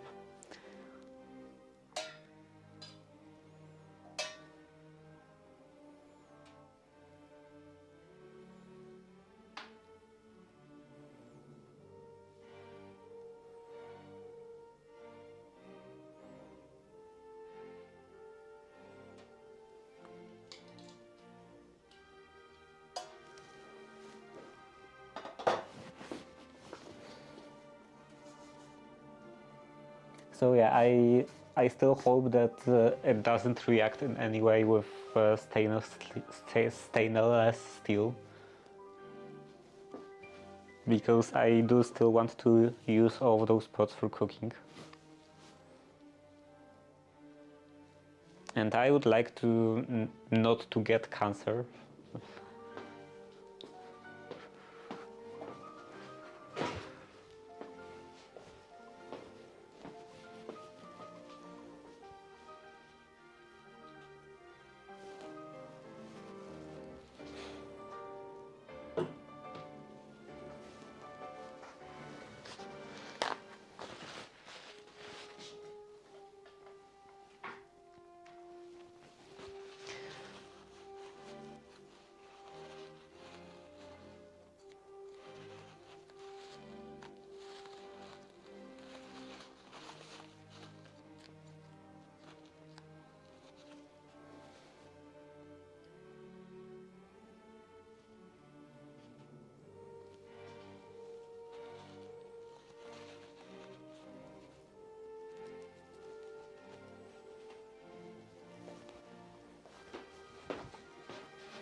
Okay, then flush into the sink.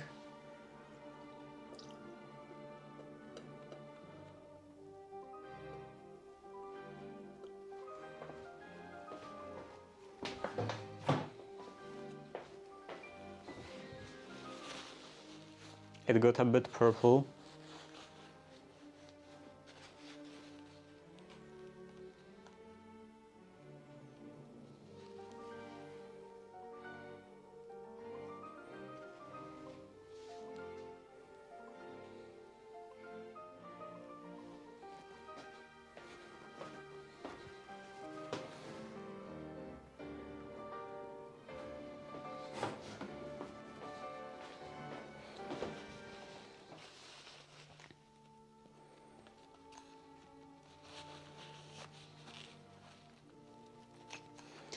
Okay, and I assume this is enough to be used with the other dye.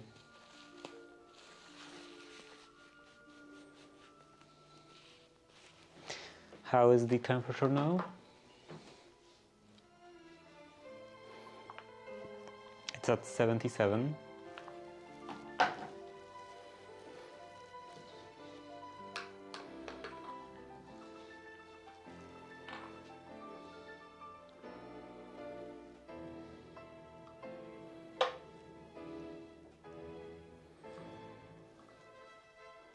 The other dye looks quite a bit more like blood.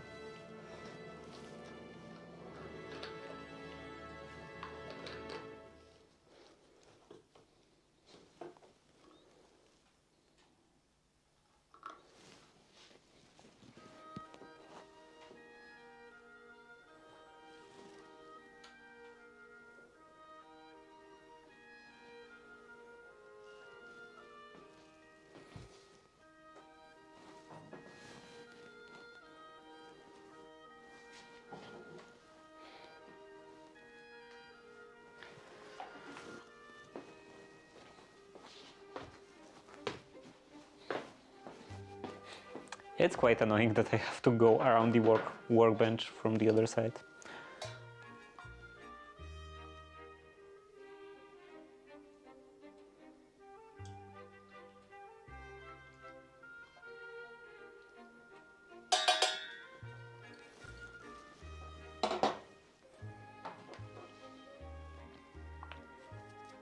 $74.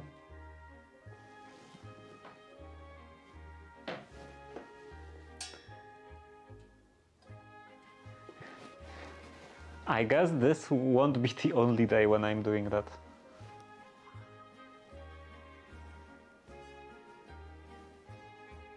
Looks like today it's gonna be just choosing the proper concentration and proper dye.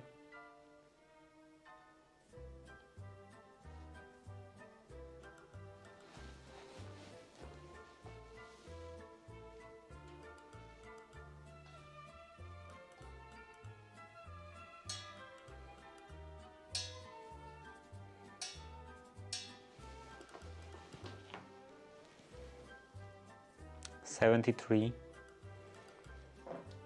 dropping quite slowly.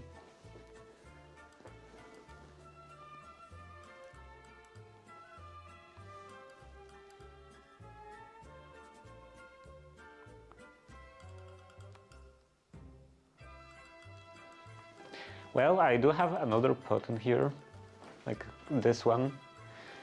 It is much bigger, but maybe it would be fine. The problem is that the diameter is quite a bit bigger, so if I wanted to put 1 liter of water again in here, as I did for the previous tries, it would be just on the bottom.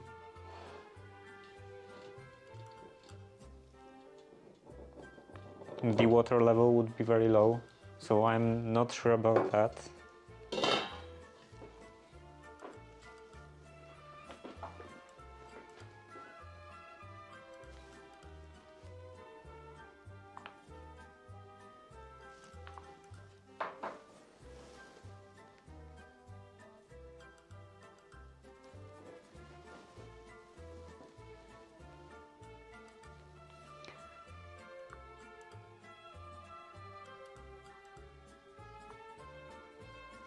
That's why it's called research.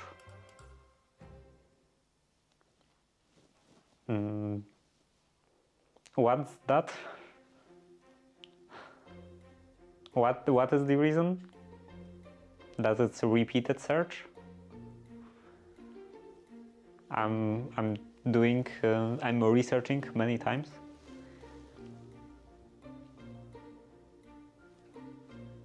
Now I'm wondering what is the actual etymology of research.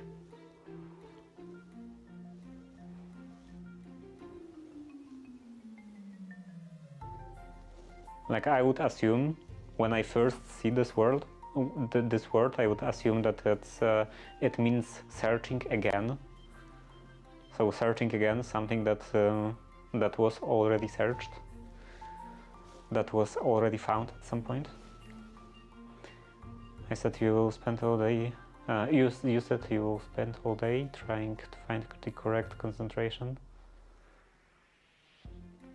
It's a process of repeatedly searching. Yeah, now I'm wondering if research actually means repeatedly searching. Because usually words starting with re mean something that is redone, that was like done in the past already and now it's done again.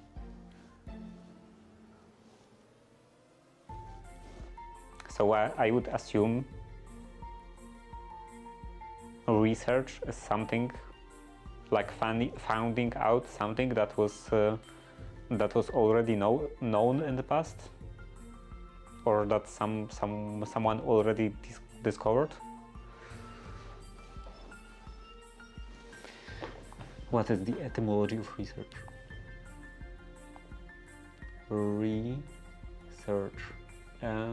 Etymology.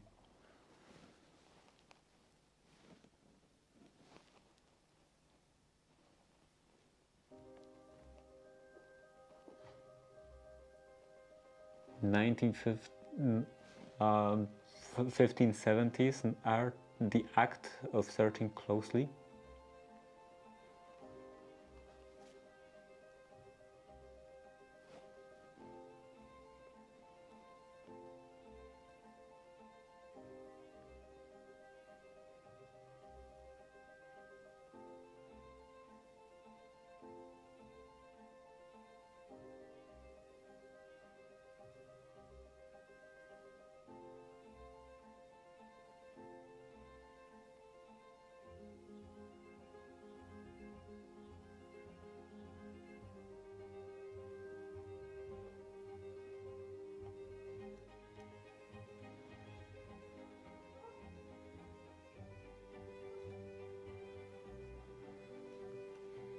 Etymology. Word research is derived from Middle French.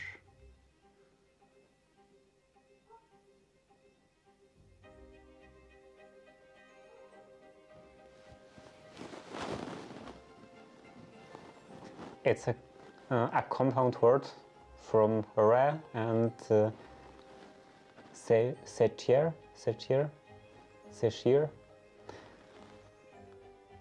meaning search.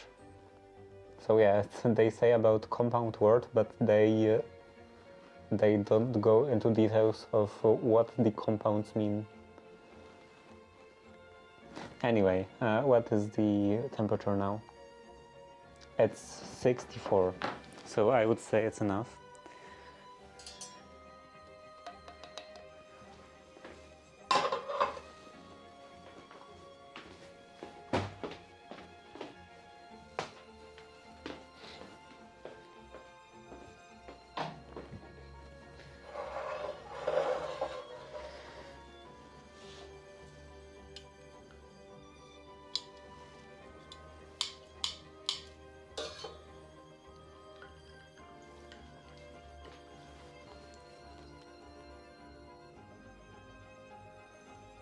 Latin roots.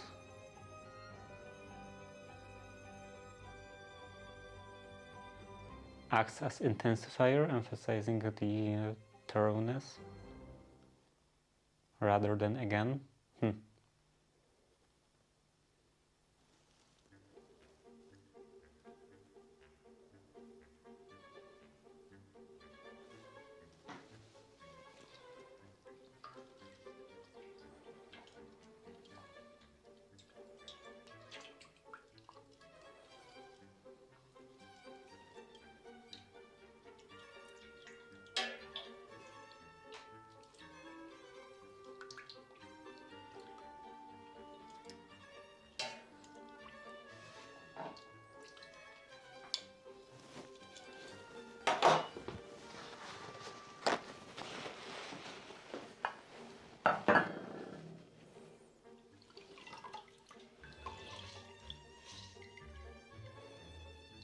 I'm squeezing out most of the water.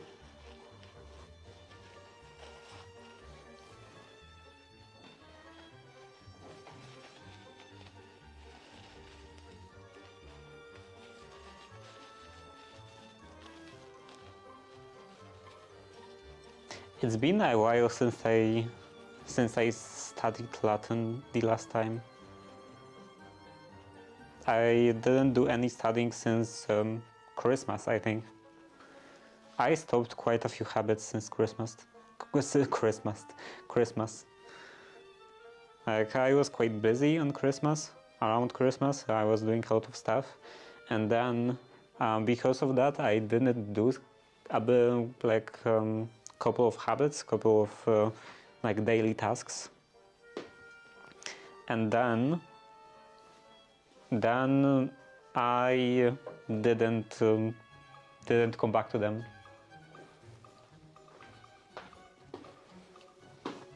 And one of those tasks was daily practice of Latin. I have to finally start again. Okay, now the hair dryer.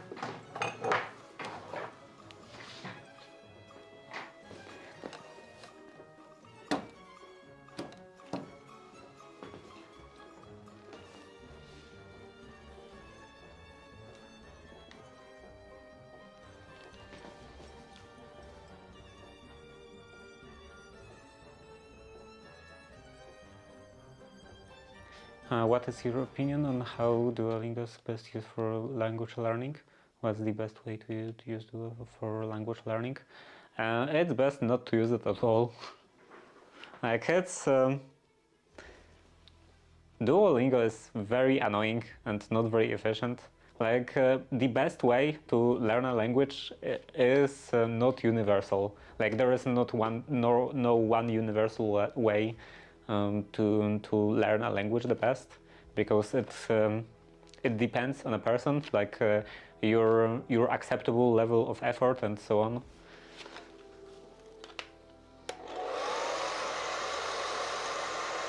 So, for example, a lot of people recommend Anki, like this flashcard learning app, and I was trying to use Anki, and I just couldn't use it. I was falling asleep when I was using it. Like there is too little interaction in Anki, and I feel like it's very easy to just stop thinking about answers, and that's not good enough for me. Like my brain is not good enough for that, rather.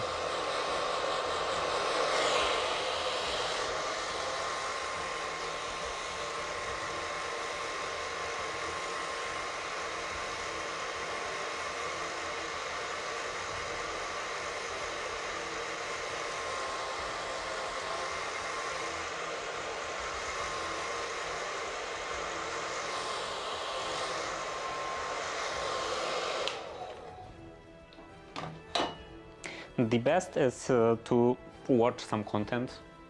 Like usually watch some TV series or movies or YouTube videos that are in French and are somewhat understandable. So that and did I say French? Because I was thinking about French because I'm like I'm like the language I'm most involved into learning is French, like at the highest level right now. But yeah, any language, it's like some kind of content that is fairly understandable, even if you don't know the language that well, and you have to watch a lot of it, like a lot. Couple thousand hours preferably.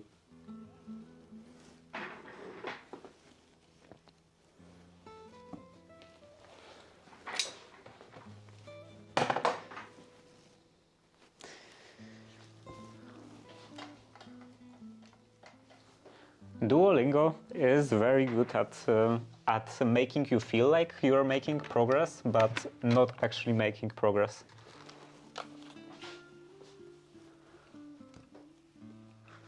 It's very good at with misleading you into thinking that you are making progress. And that being said, I still use Duolingo, mostly because I have my my streak days, like learning streak. What is that called actually? Duolingo. Where is Duolingo?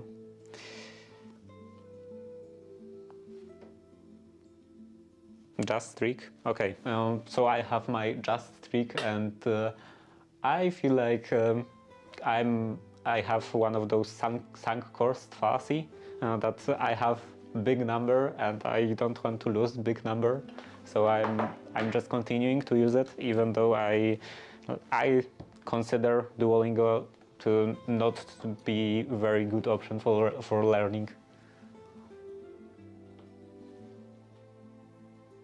not a very not a super efficient way of learning and not a very effective way of learning.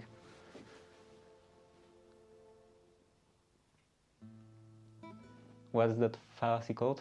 Sunk cost fallacy.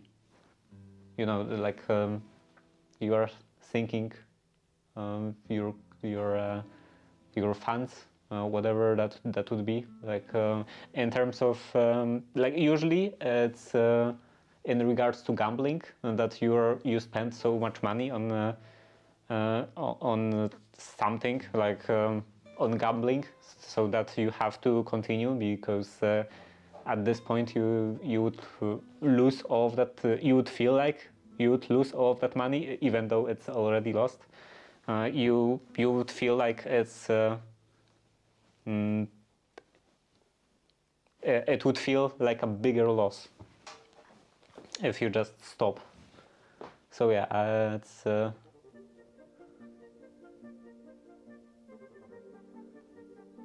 yeah, sunk cost fallacy.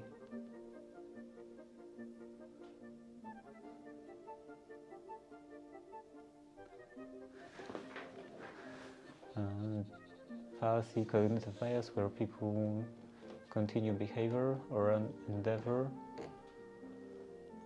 project investment because they are already invested significant time, money or effort, even it's clearly failing, no longer beneficial rather than cutting their losses. Yeah, so it's definitely sunk cost fallacy. Did I say cost before?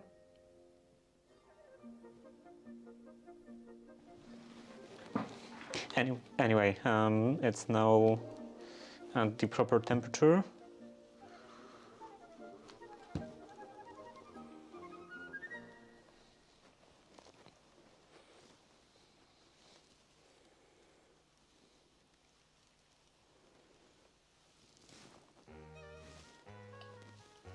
Yes. Okay, but because I wasn't sure if I said sunk cost or something else, if I called it properly. Like, and by something else, I mean like literally something else, not like being worried about saying something inappropriate. I just felt like I was using some different word, but I didn't know what word that would be.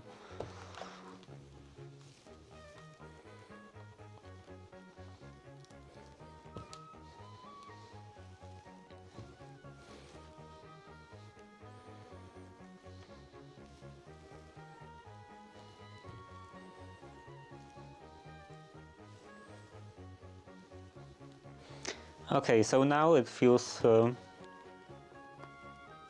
bit less violet, a bit more brown.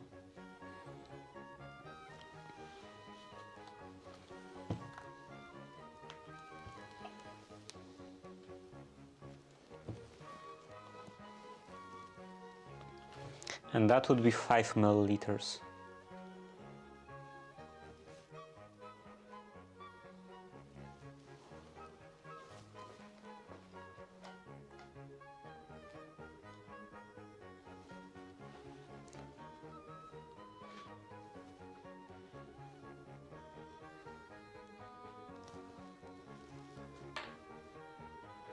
You pronounced it properly. I wasn't sure.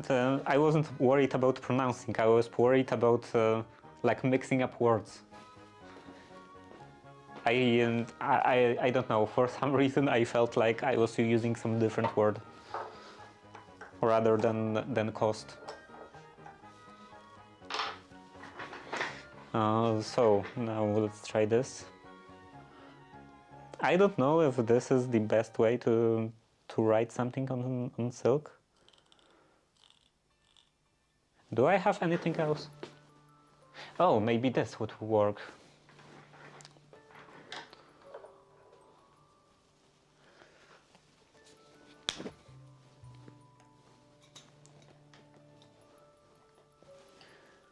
Would this work? Yeah, that kind of works. So this is 5.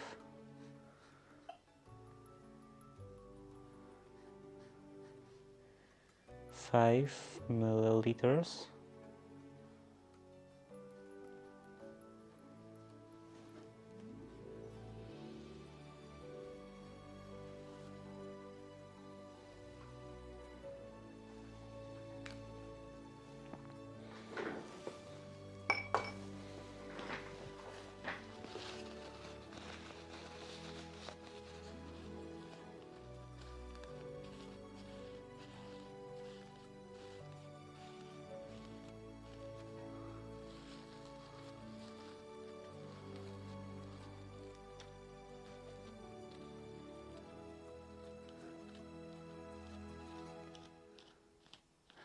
A dirty word, but you said sang. Yeah, I wasn't worried about sang. Like I wouldn't say I was worried about. I just felt like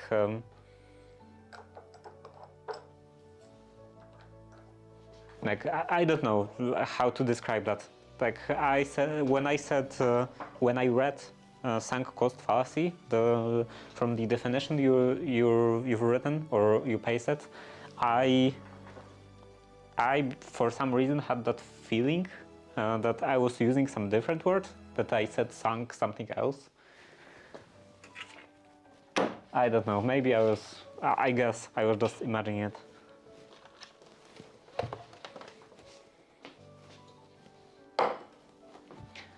Okay, now another batch.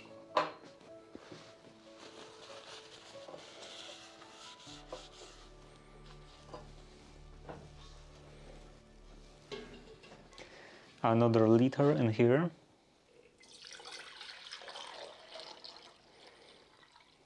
And it's getting more yellow.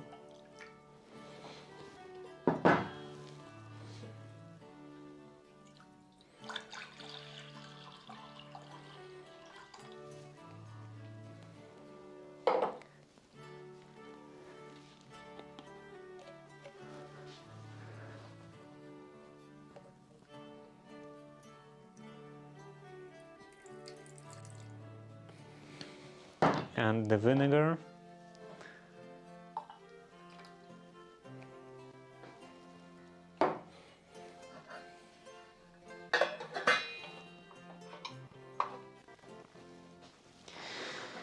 And now simmering. Okay, so this feels quite intense in terms of color, so I think I will keep this concentration, the 5 milliliters, and now I want to try this other dye.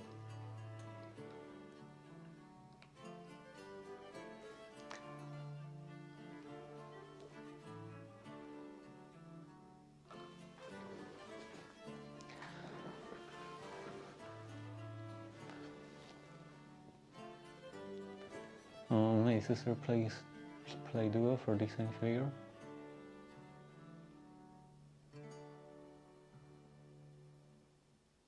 Same cost fallacy. Now I get to insult her with some class.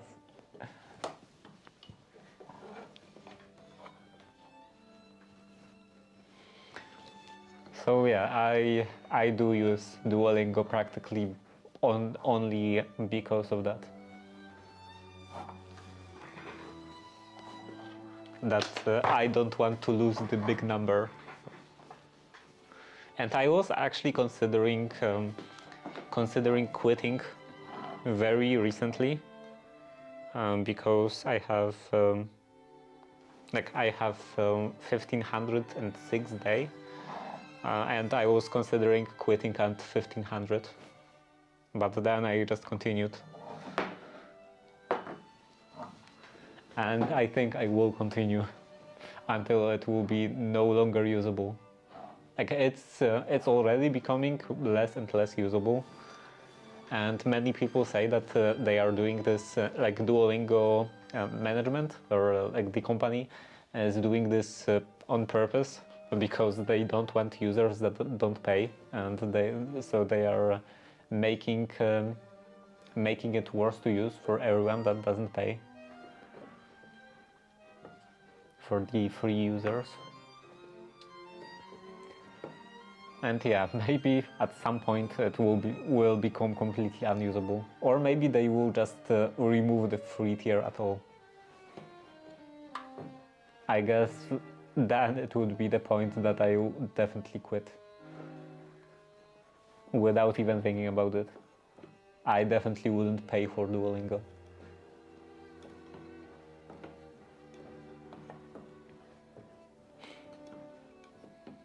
And I also wonder, how do ads work on Duolingo? Because I only get ads for Duolingo on Duolingo. You can steal it. I don't want to steal anything. And also, how would I steal it? Anyway, I only get ads for Duolingo or Duolingo. So, you know, like buy super because it's super and all of that. Because learning is better. And I don't know if that's just because of my phone or because that's how it works. Because my phone, like my operating system, I use EOS /E/OS, and it definitely blocks some of the content, some of the ad content from apps, like on the I think DNS level, or maybe just completely blocking network traffic. So maybe that's the reason, or maybe they just don't show third-party apps at all, ads at all. And there is an ad. Talking about ads, and there is an ad.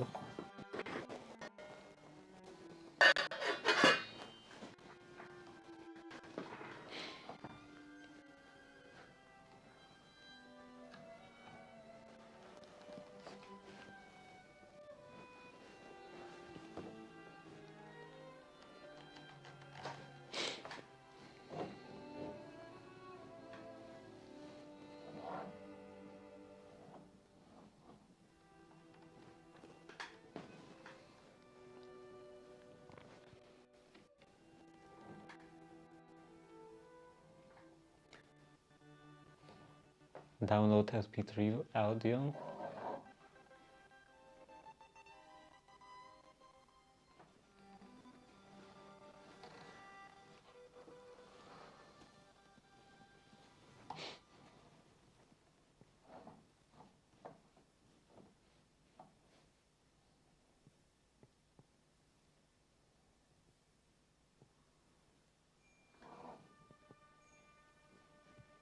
Okay, waiting until ads are over.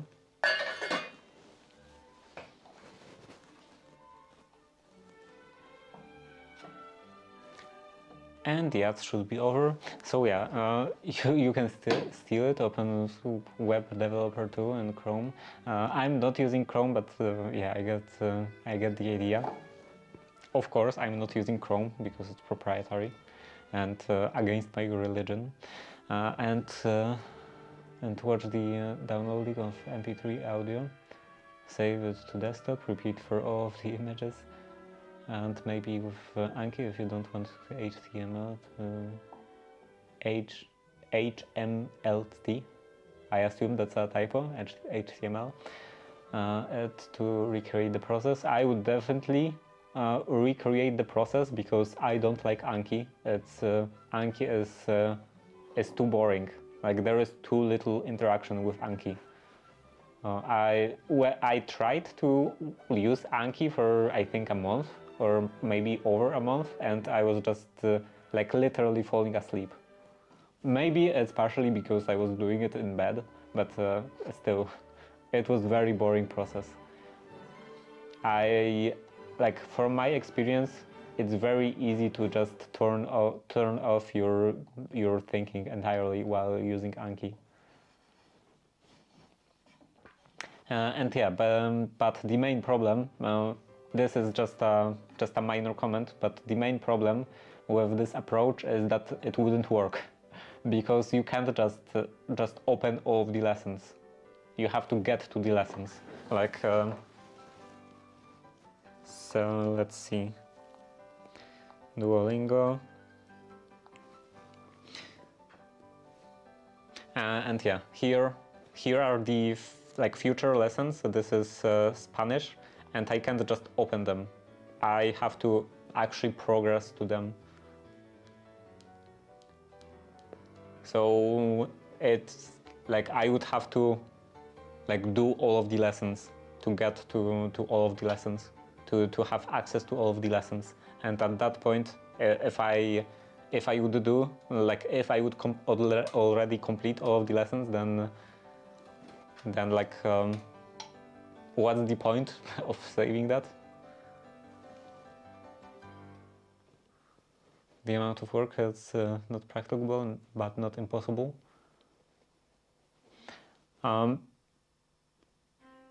It's very not practical. It's pretty much pointless.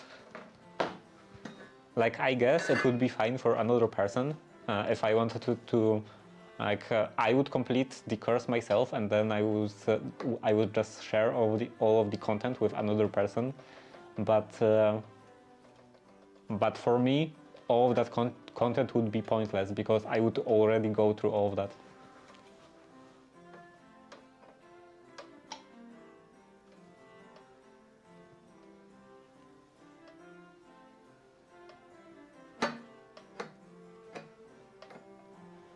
Eat them before they eat you.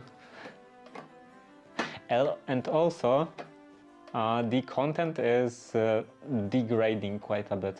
Like they are openly saying that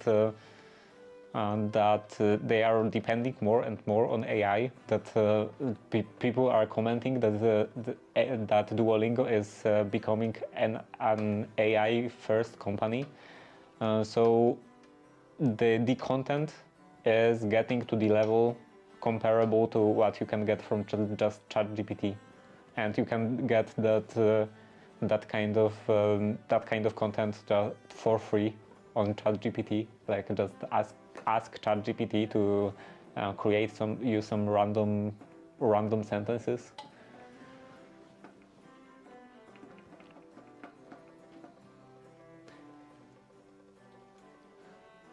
Yeah, AI slop.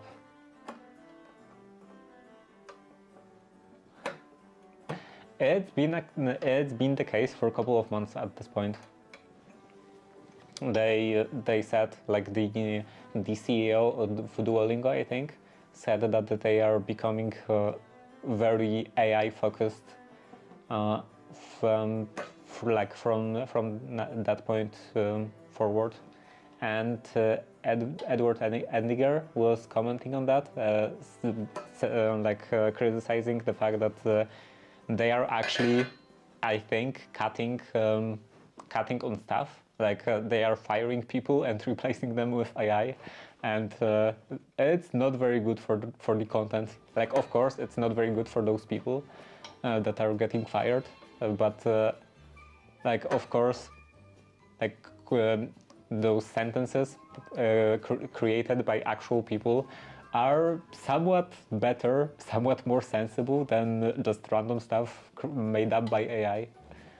And you can definitely feel that in some of the stories, because they are replacing especially stories, like all of those dialogues, audio dialogues, and also like written stories. They are replacing them. Like they are adding more stories created by AI, and I believe they are also replacing the previous stories with ones created by AI. And you can definitely feel that you can definitely feel which ones are the older stories created by humans and which one are created by AI, because the ones created by AI just are so random. They are like you read them or you listen to them, and there is some story, but you don't understand the point of that story. Like the events are completely random. There is no point to the story.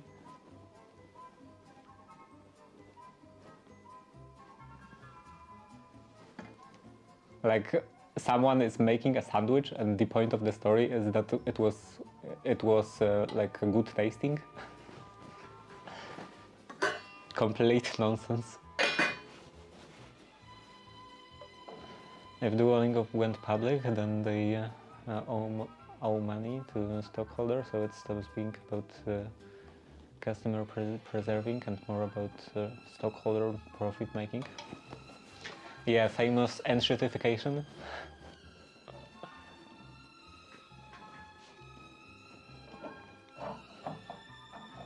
Like at this point, nothing about Duolingo is good. Not only the app itself is horrible. Like I think someone like someone from elementary school that's into programming would create a better app than Duolingo. Right now on this phone it works kind of fine, but when I was using it, when I was trying to use it on some older phones, some like old I don't know, phones from 10 years ago with Lineage OS or some other kind of alternative ROM, it was completely unusable. Like I would get loading screens that last for 5 minutes, or sometimes it just wouldn't run at all, or the interactions would be super ultra slow, or sometimes it would just hang in the middle of the lesson and it wouldn't want to progress. And even in here, sometimes I get just loading like this like loading circle for a minute or more. So yeah, the app doesn't work very well. It would definitely work much better if it was open source. And I was always using the app because I was always using Duolingo because there was no real alternative, not a good alternative in like open source environment. There was no good open source alternative because the alternatives were lacking in content. Like the performance, the usability of the app was better because of course it was better. That's not a very high bar, but there was like maybe one language, and the course of that language wasn't very long. But now, with those AI focused, with this AI focused approach of Duolingo, the content is also degrading. So, like at this point, Duolingo stops having, like gradually stops having any redeeming qualities.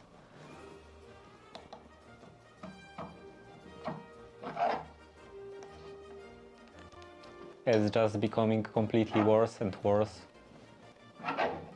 Very soon I won't see much point of using it at all. And I probably will still use it because big number.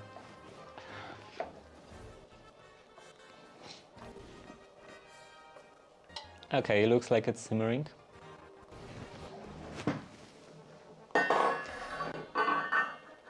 And I want 5 milliliters again.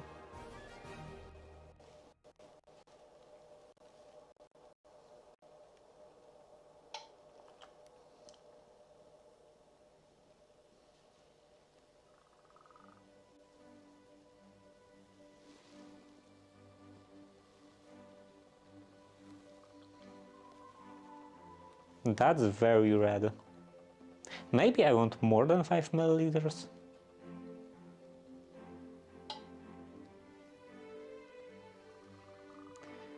Let's go for 7.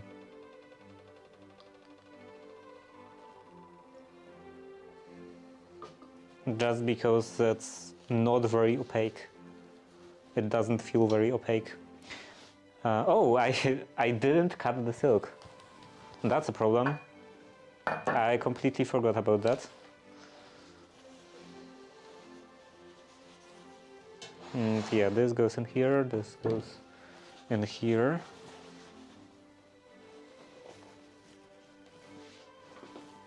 Where are the shears?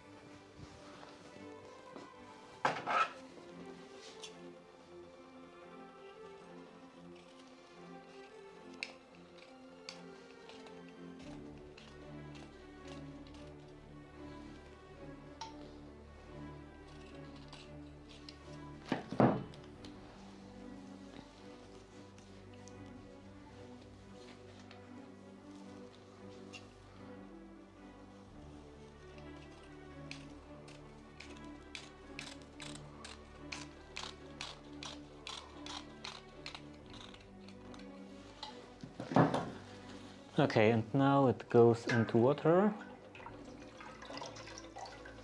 Squeeze. And put in here.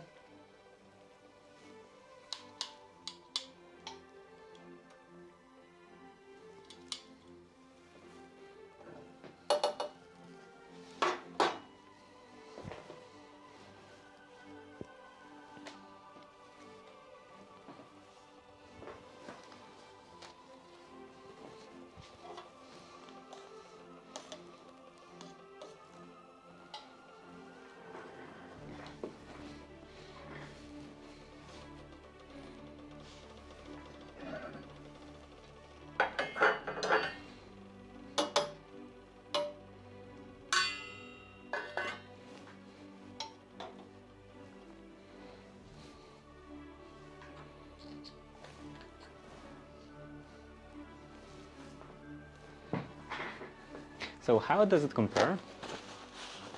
This is 5 milliliters and this is 2.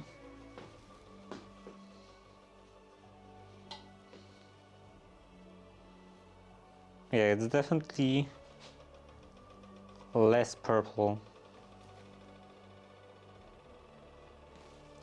going more into brown, but there is still a purple hue to it.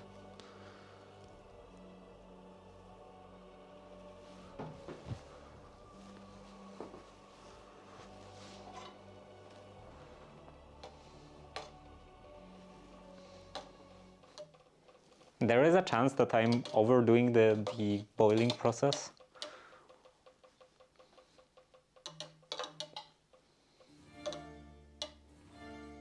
But also, on the other hand, when I was putting the second batch of dye into the water, it was purple from the start. Like the foam was purple from the start, so I think it just is purple. It's inherently purple.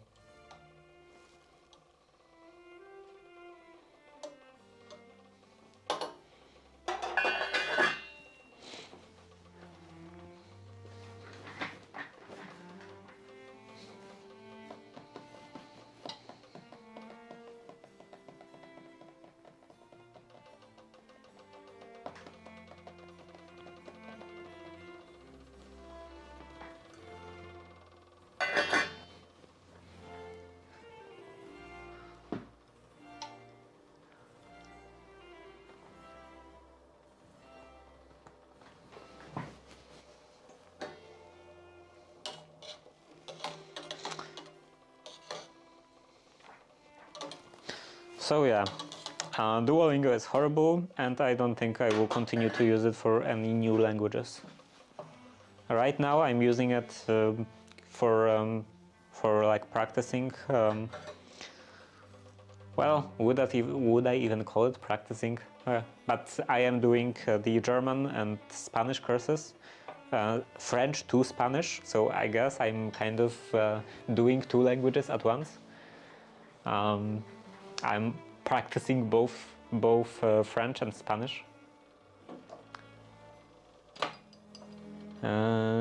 So yeah, I'm doing those 2 courses, and I don't think I will start any new courses. I think I will just stick with them. And for new languages, I would use muy bien. Oui, gracias. I think I would just use other methods.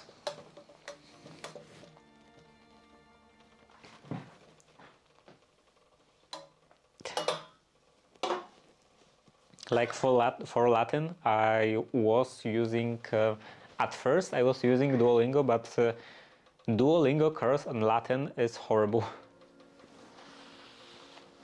Like super ultra horrible. So that's quite useless. And right now, well, not completely right now, because as I said, I a bit stopped practicing, stopped learning Latin since Christmas. But when I was learning Latin, I was using the most popular book for learning Latin, Lingua Latina, Persia Illustrata, and it's definitely much better resource for learning, for like doing some actual progress and learning proper grammar and everything. And I think I will learn in the future. I will learn mostly from this kind of books, and also, of course, from the like normal practice, like listening to normal audiobooks and watching TV shows in a target language, watching movies, watching YouTube videos, and so on. It's definitely red. Very red.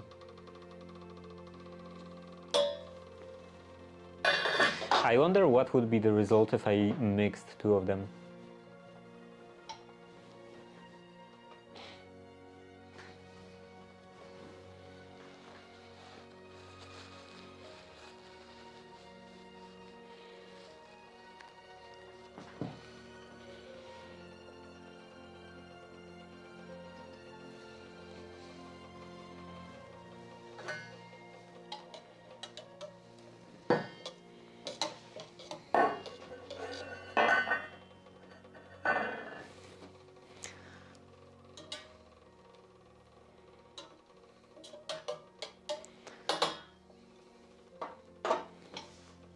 Like, for example, for Japanese, because I wouldn't say I'm learning Japanese at this point, because it's my progress with Japanese is very slow, and also I'm not very like super involved into learning. At this point, I'm just learning how to read, and it's not super easy. Like learning reading in Japanese is something that you have to put a lot of effort into. Like in Japan, I believe you have to be at the high school level to actually properly be able to read everything.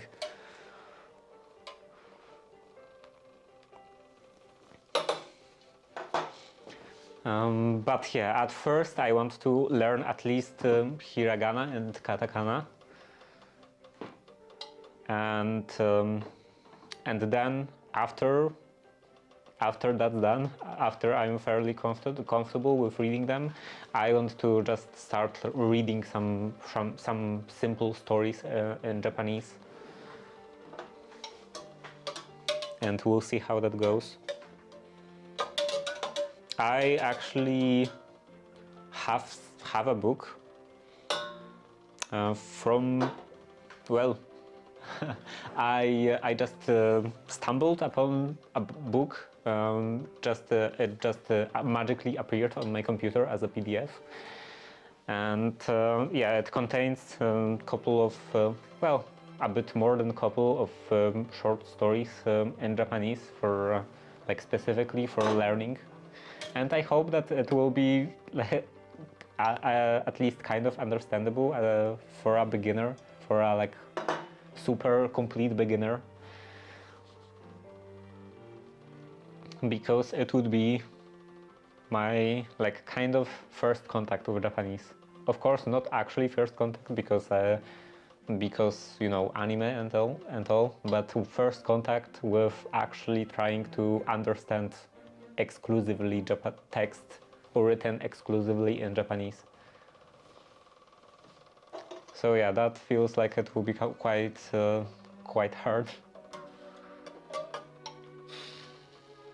it being a text that's in a completely foreign language, because with Latin, with lingua latina, it is written completely in Latin, and you are supposed to just start reading it without any prior knowledge of Latin, but it is a European language.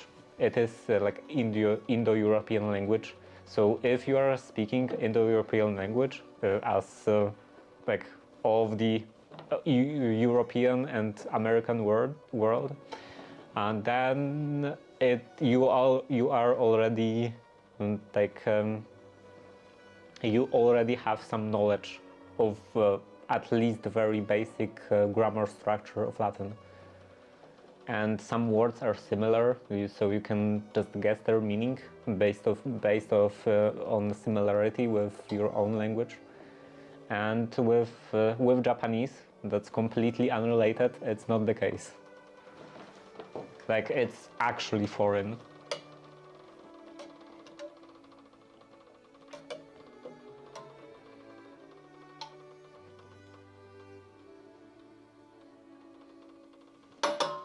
So I don't know how well that would work.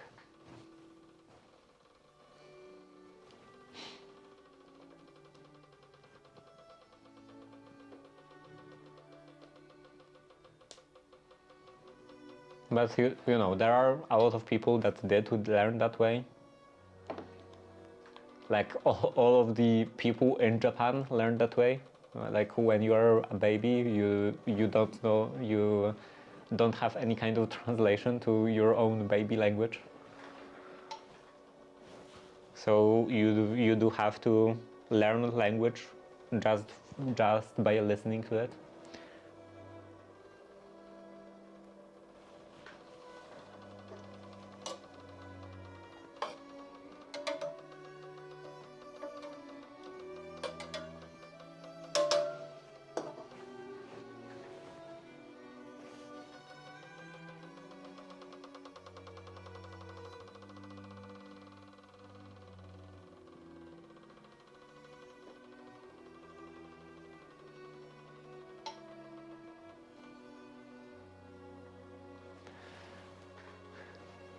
Yeah, it seems very hard. It seems hard, not very. Yeah, it is hard because it's a completely unrelated language. But on the other hand, everyone says that in terms of grammar, Japanese is a very extremely easy language, extremely uncomplicated language.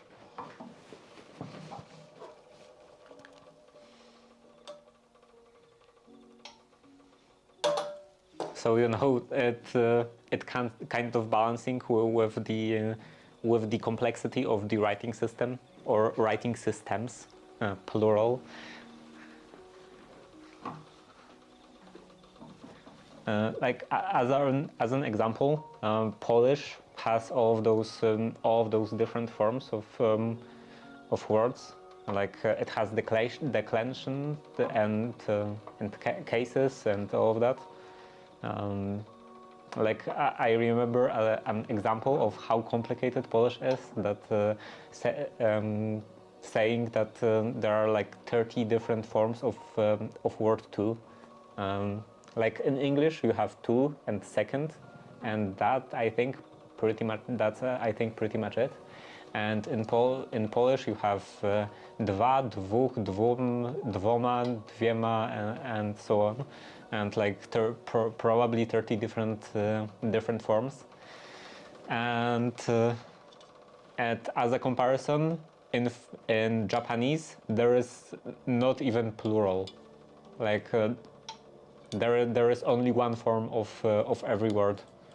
And I assume if you want to say specifically that you have two of something, and then like I don't speak Japanese, so I'm not sure completely, but I assume that if you want to say that you have two bottles, you just say two bottle, because there is no plural.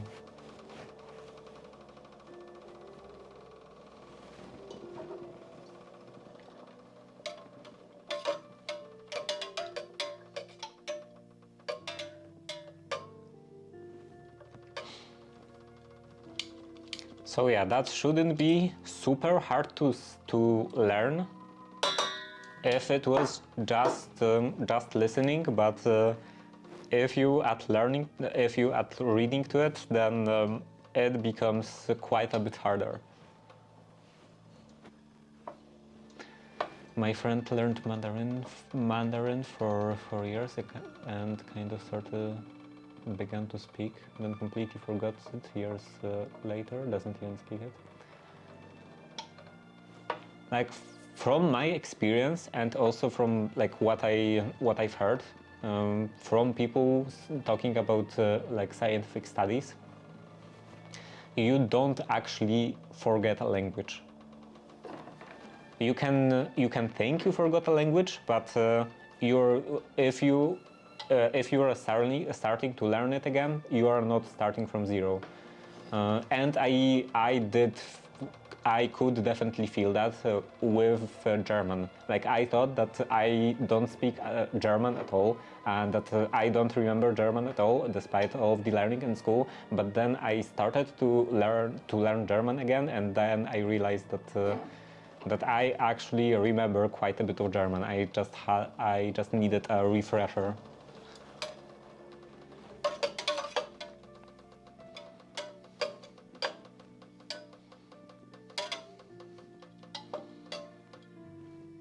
And there is another. So yeah, I think that's it. It won't absorb any more dye. Let's turn off the heating.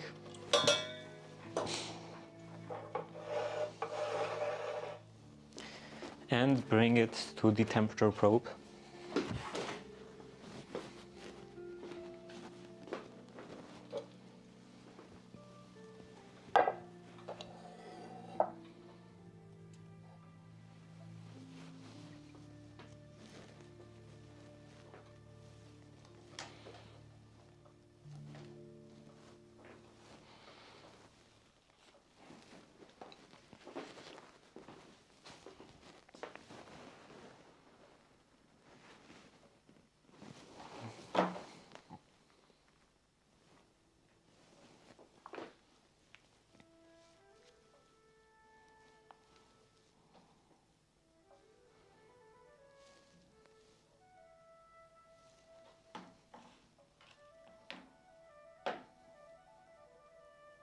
Okay, it's at 80.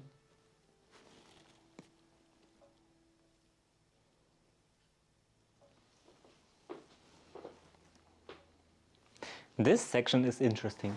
Can you see that? This section right after the last peak. Okay, it doesn't want to focus on that.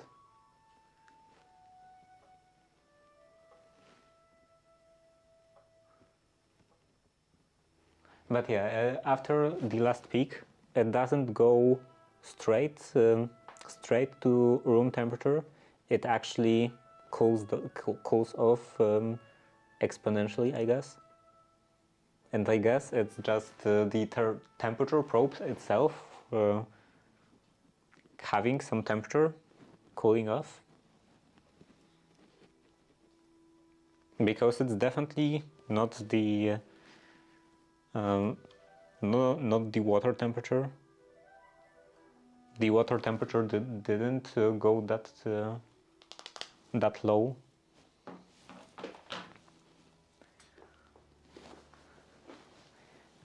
I guess it was just the temperature probe itself being quite hot.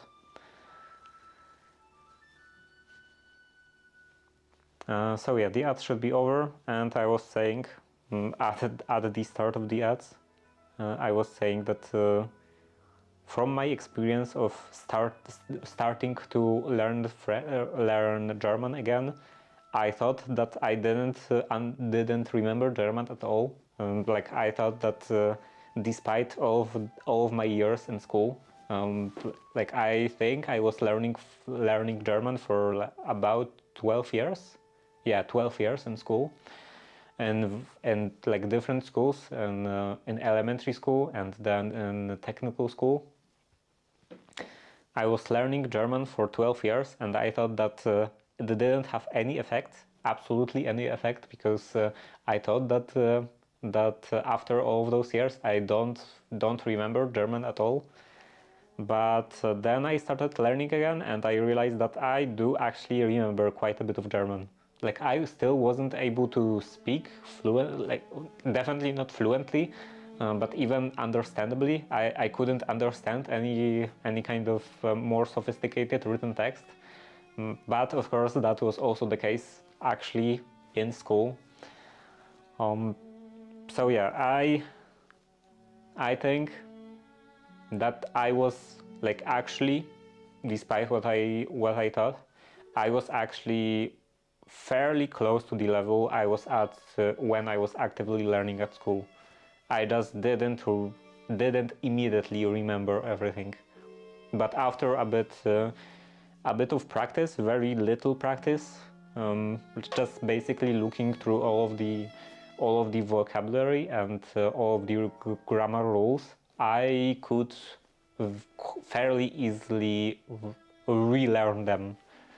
I could like refresh them in my memory.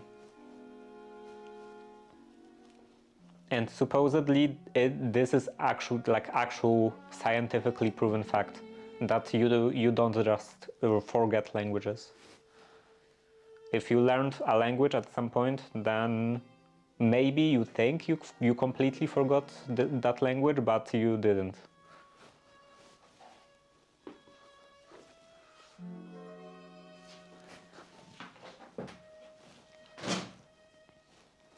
But that's of course second-hand information. I didn't actually read any of those scientific papers. I'm not really that much into like language learning or linguistics or anything. I just heard it from some linguistics YouTubers.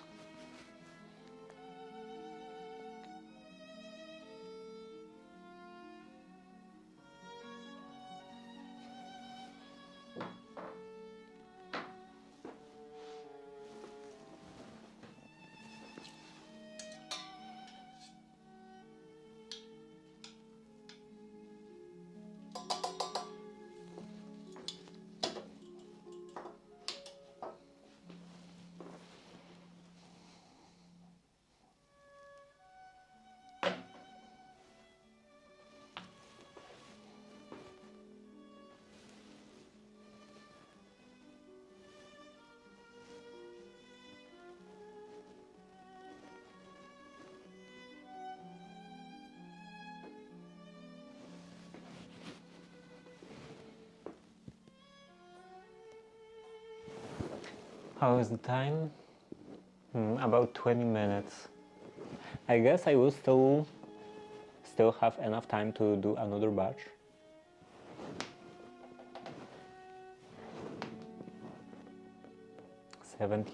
$76 degrees.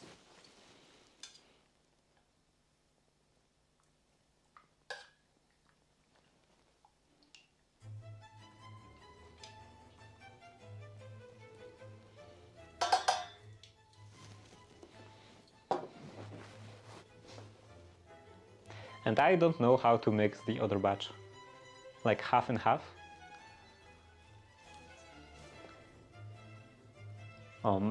Like maybe three. Yeah, 3 milliliters of one dye and 3 milliliters of the other dye.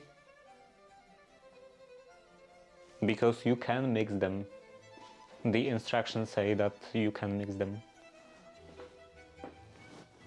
So maybe that would create the best result.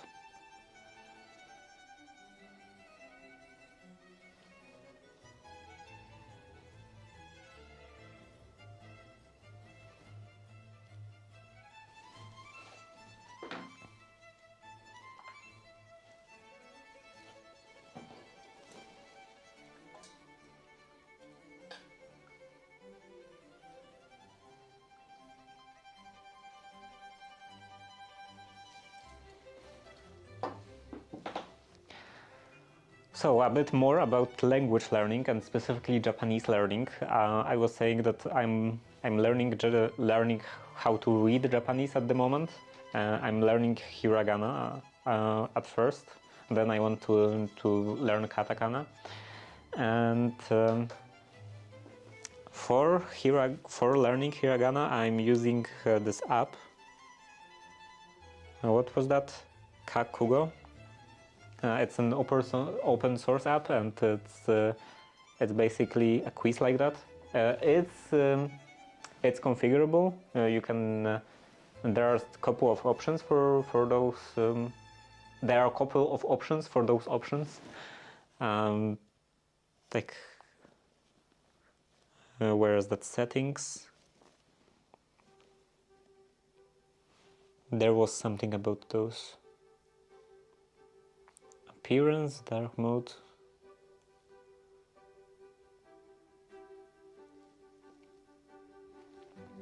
Okay, so there are some settings in behavior.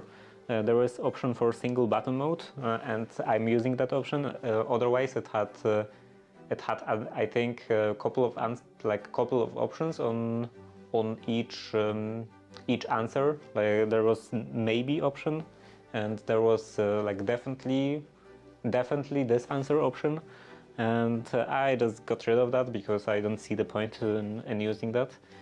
And also there is hide answers option, so you can actually think for yourself about the answer and then show the answers, available answers.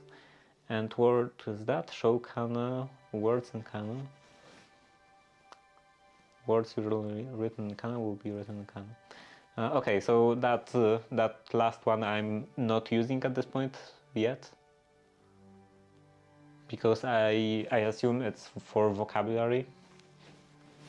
Yeah, and yeah, I'm using only hiragana at the moment, and I don't think it's a perfect way to learn that, because yeah, it's just showing the symbol, the hiragana symbol, and it's showing a couple of options in here, like what is this symbol, and I think it's more efficient. It's more efficient for memorizing if you just write the symbols by hand. So yeah, I am learning hiragana this way, and katakana I want to write by hand in some kind of notebook. And we'll see which one is more efficient. I expect that the other way, the notebook way, will be more efficient.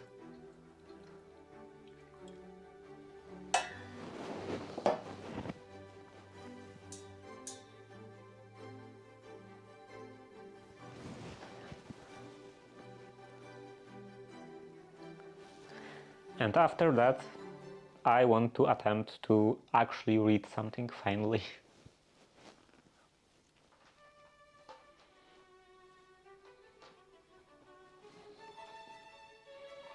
I did found some texts written in hiragana and katakana, because these syllabaries, the like basic writing system in Japanese, because there is also kanji, which is like this.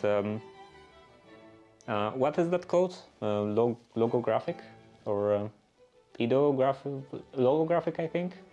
Logographic system in which each symbol corresponds to some kind of idea or just word in general, and there are of course a lot of them, because there are a lot of words,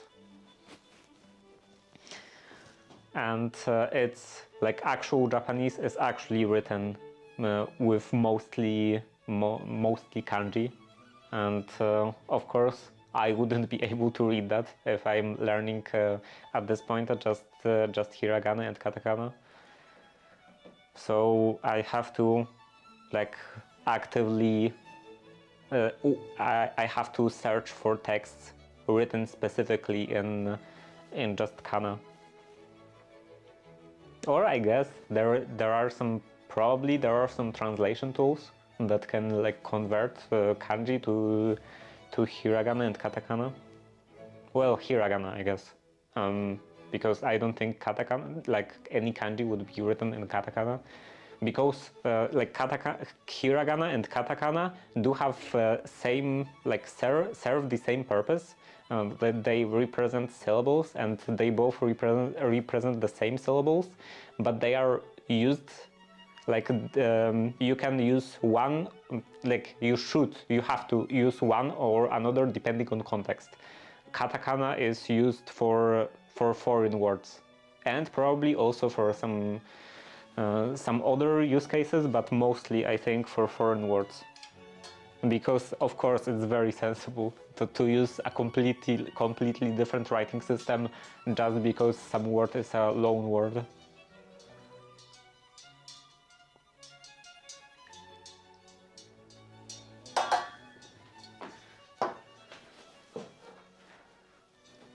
I think that that English should use Latin alphabet for English for English words, and then if it's using clone words, it should use let's say Cyrillic. It would be a perfect system. Okay, what's the temperature? It's at 61. Okay, so I can take this out, put it back here.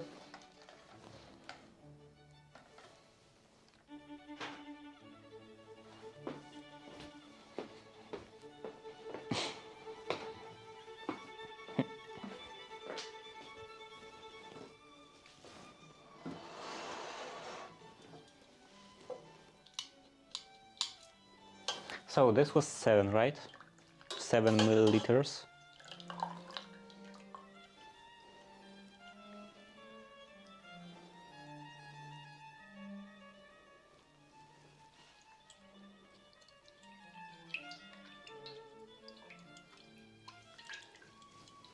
And the color in here is very orange.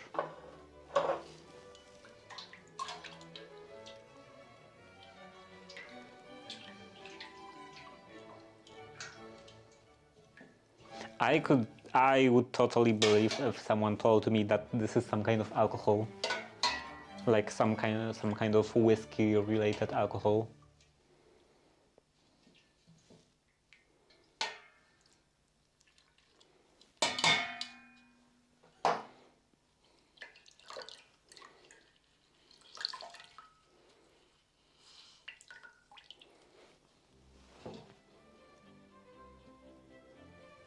Okay, this is starting to take on some tint, some greenish yellow tint.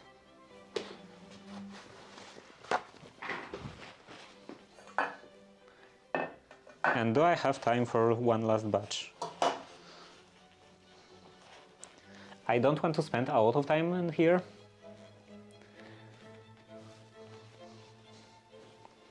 Because I have to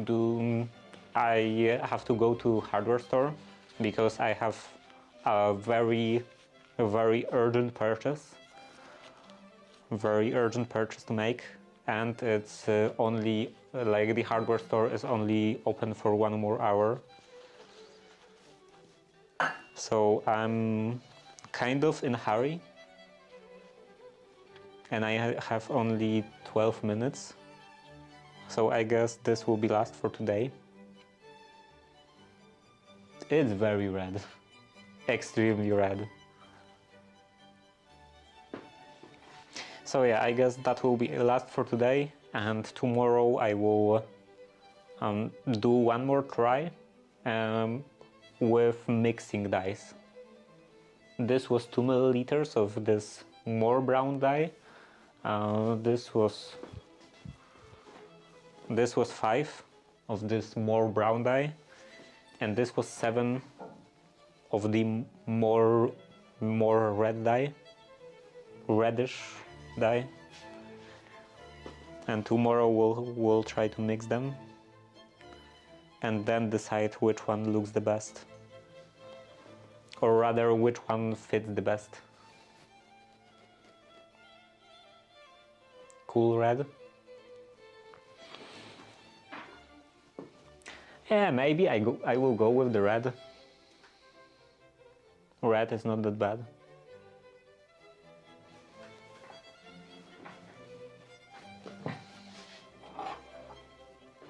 I was planning brown, but I'm not completely... Like, I'm not completely set on that color.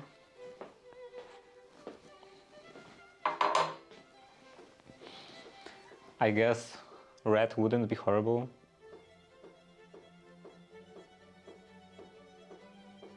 Though I'm not sure about this hue of this like intensity of red.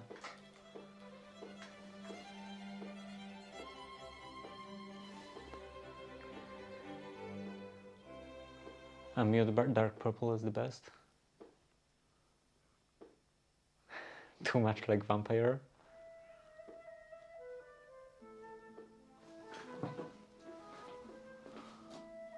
Mute dark purple is this one. But also it's important to see which one of those would be the best with the dark navy, dark blue navy fabric, the velvet, for the main fabric of the gown.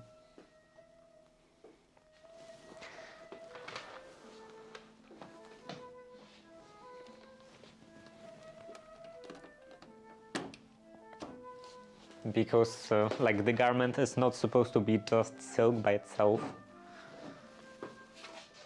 It's just the accent color.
It can change when you go outside in sunlight.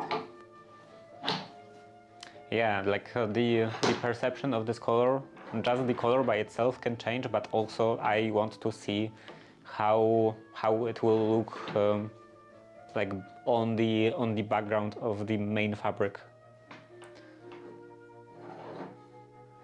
That red might be good for a pocket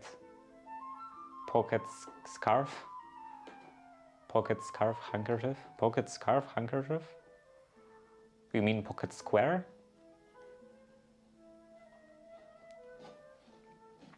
I don't think that that something that would fit in a pocket would be good as a scarf.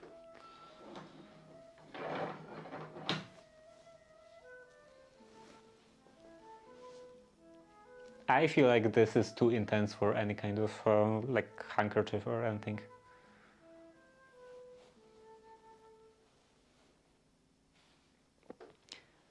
Or a seam lining along the front strip where the buttonholes are but on the inside face. Seam lining along the front strip where the buttonholes are but on the inside face. So what? Just lining, like the inside fabric? I don't want to use, like I don't have a lot of that silk.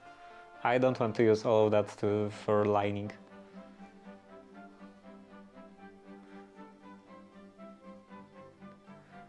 But what makes it cool is how intense it is.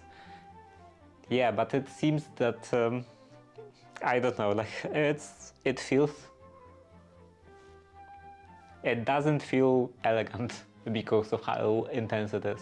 Like it seems like something that would be like I don't know, when used in school for some kind of sport activities.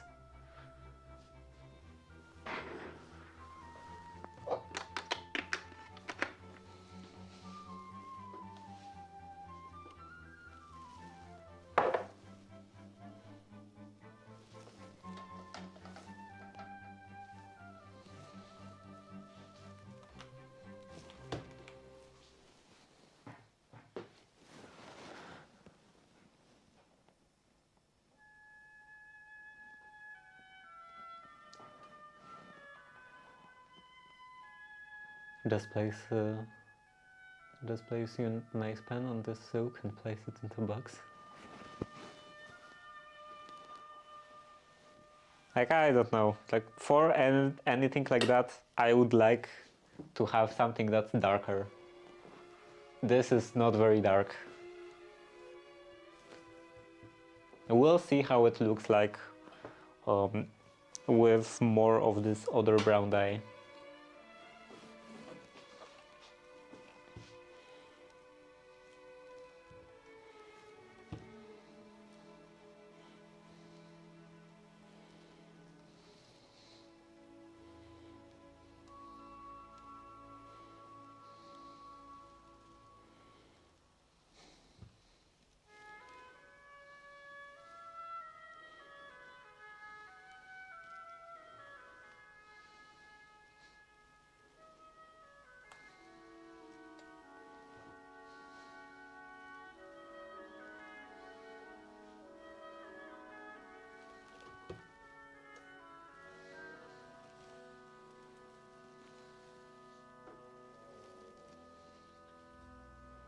It's gaining a lot of static charge from ironing.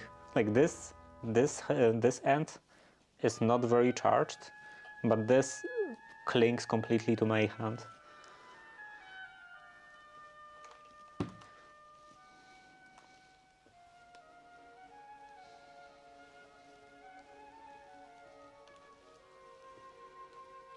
Completely wraps itself around my hand.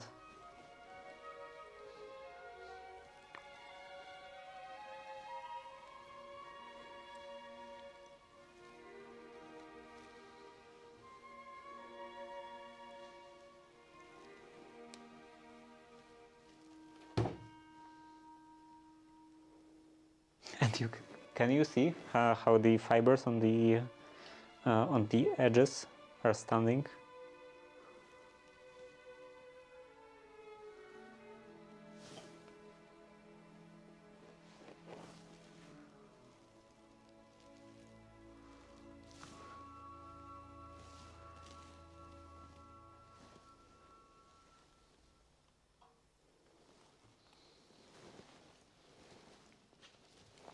Okay, of play.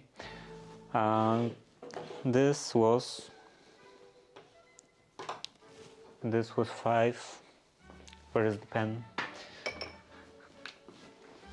No, this was 7. 7.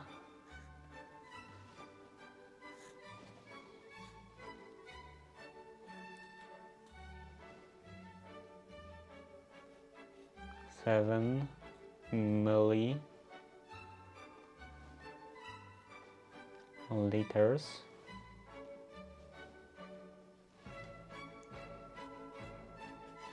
When I'm making a stroke, I have to hold the opposite end, because otherwise the pen just drags the fabric.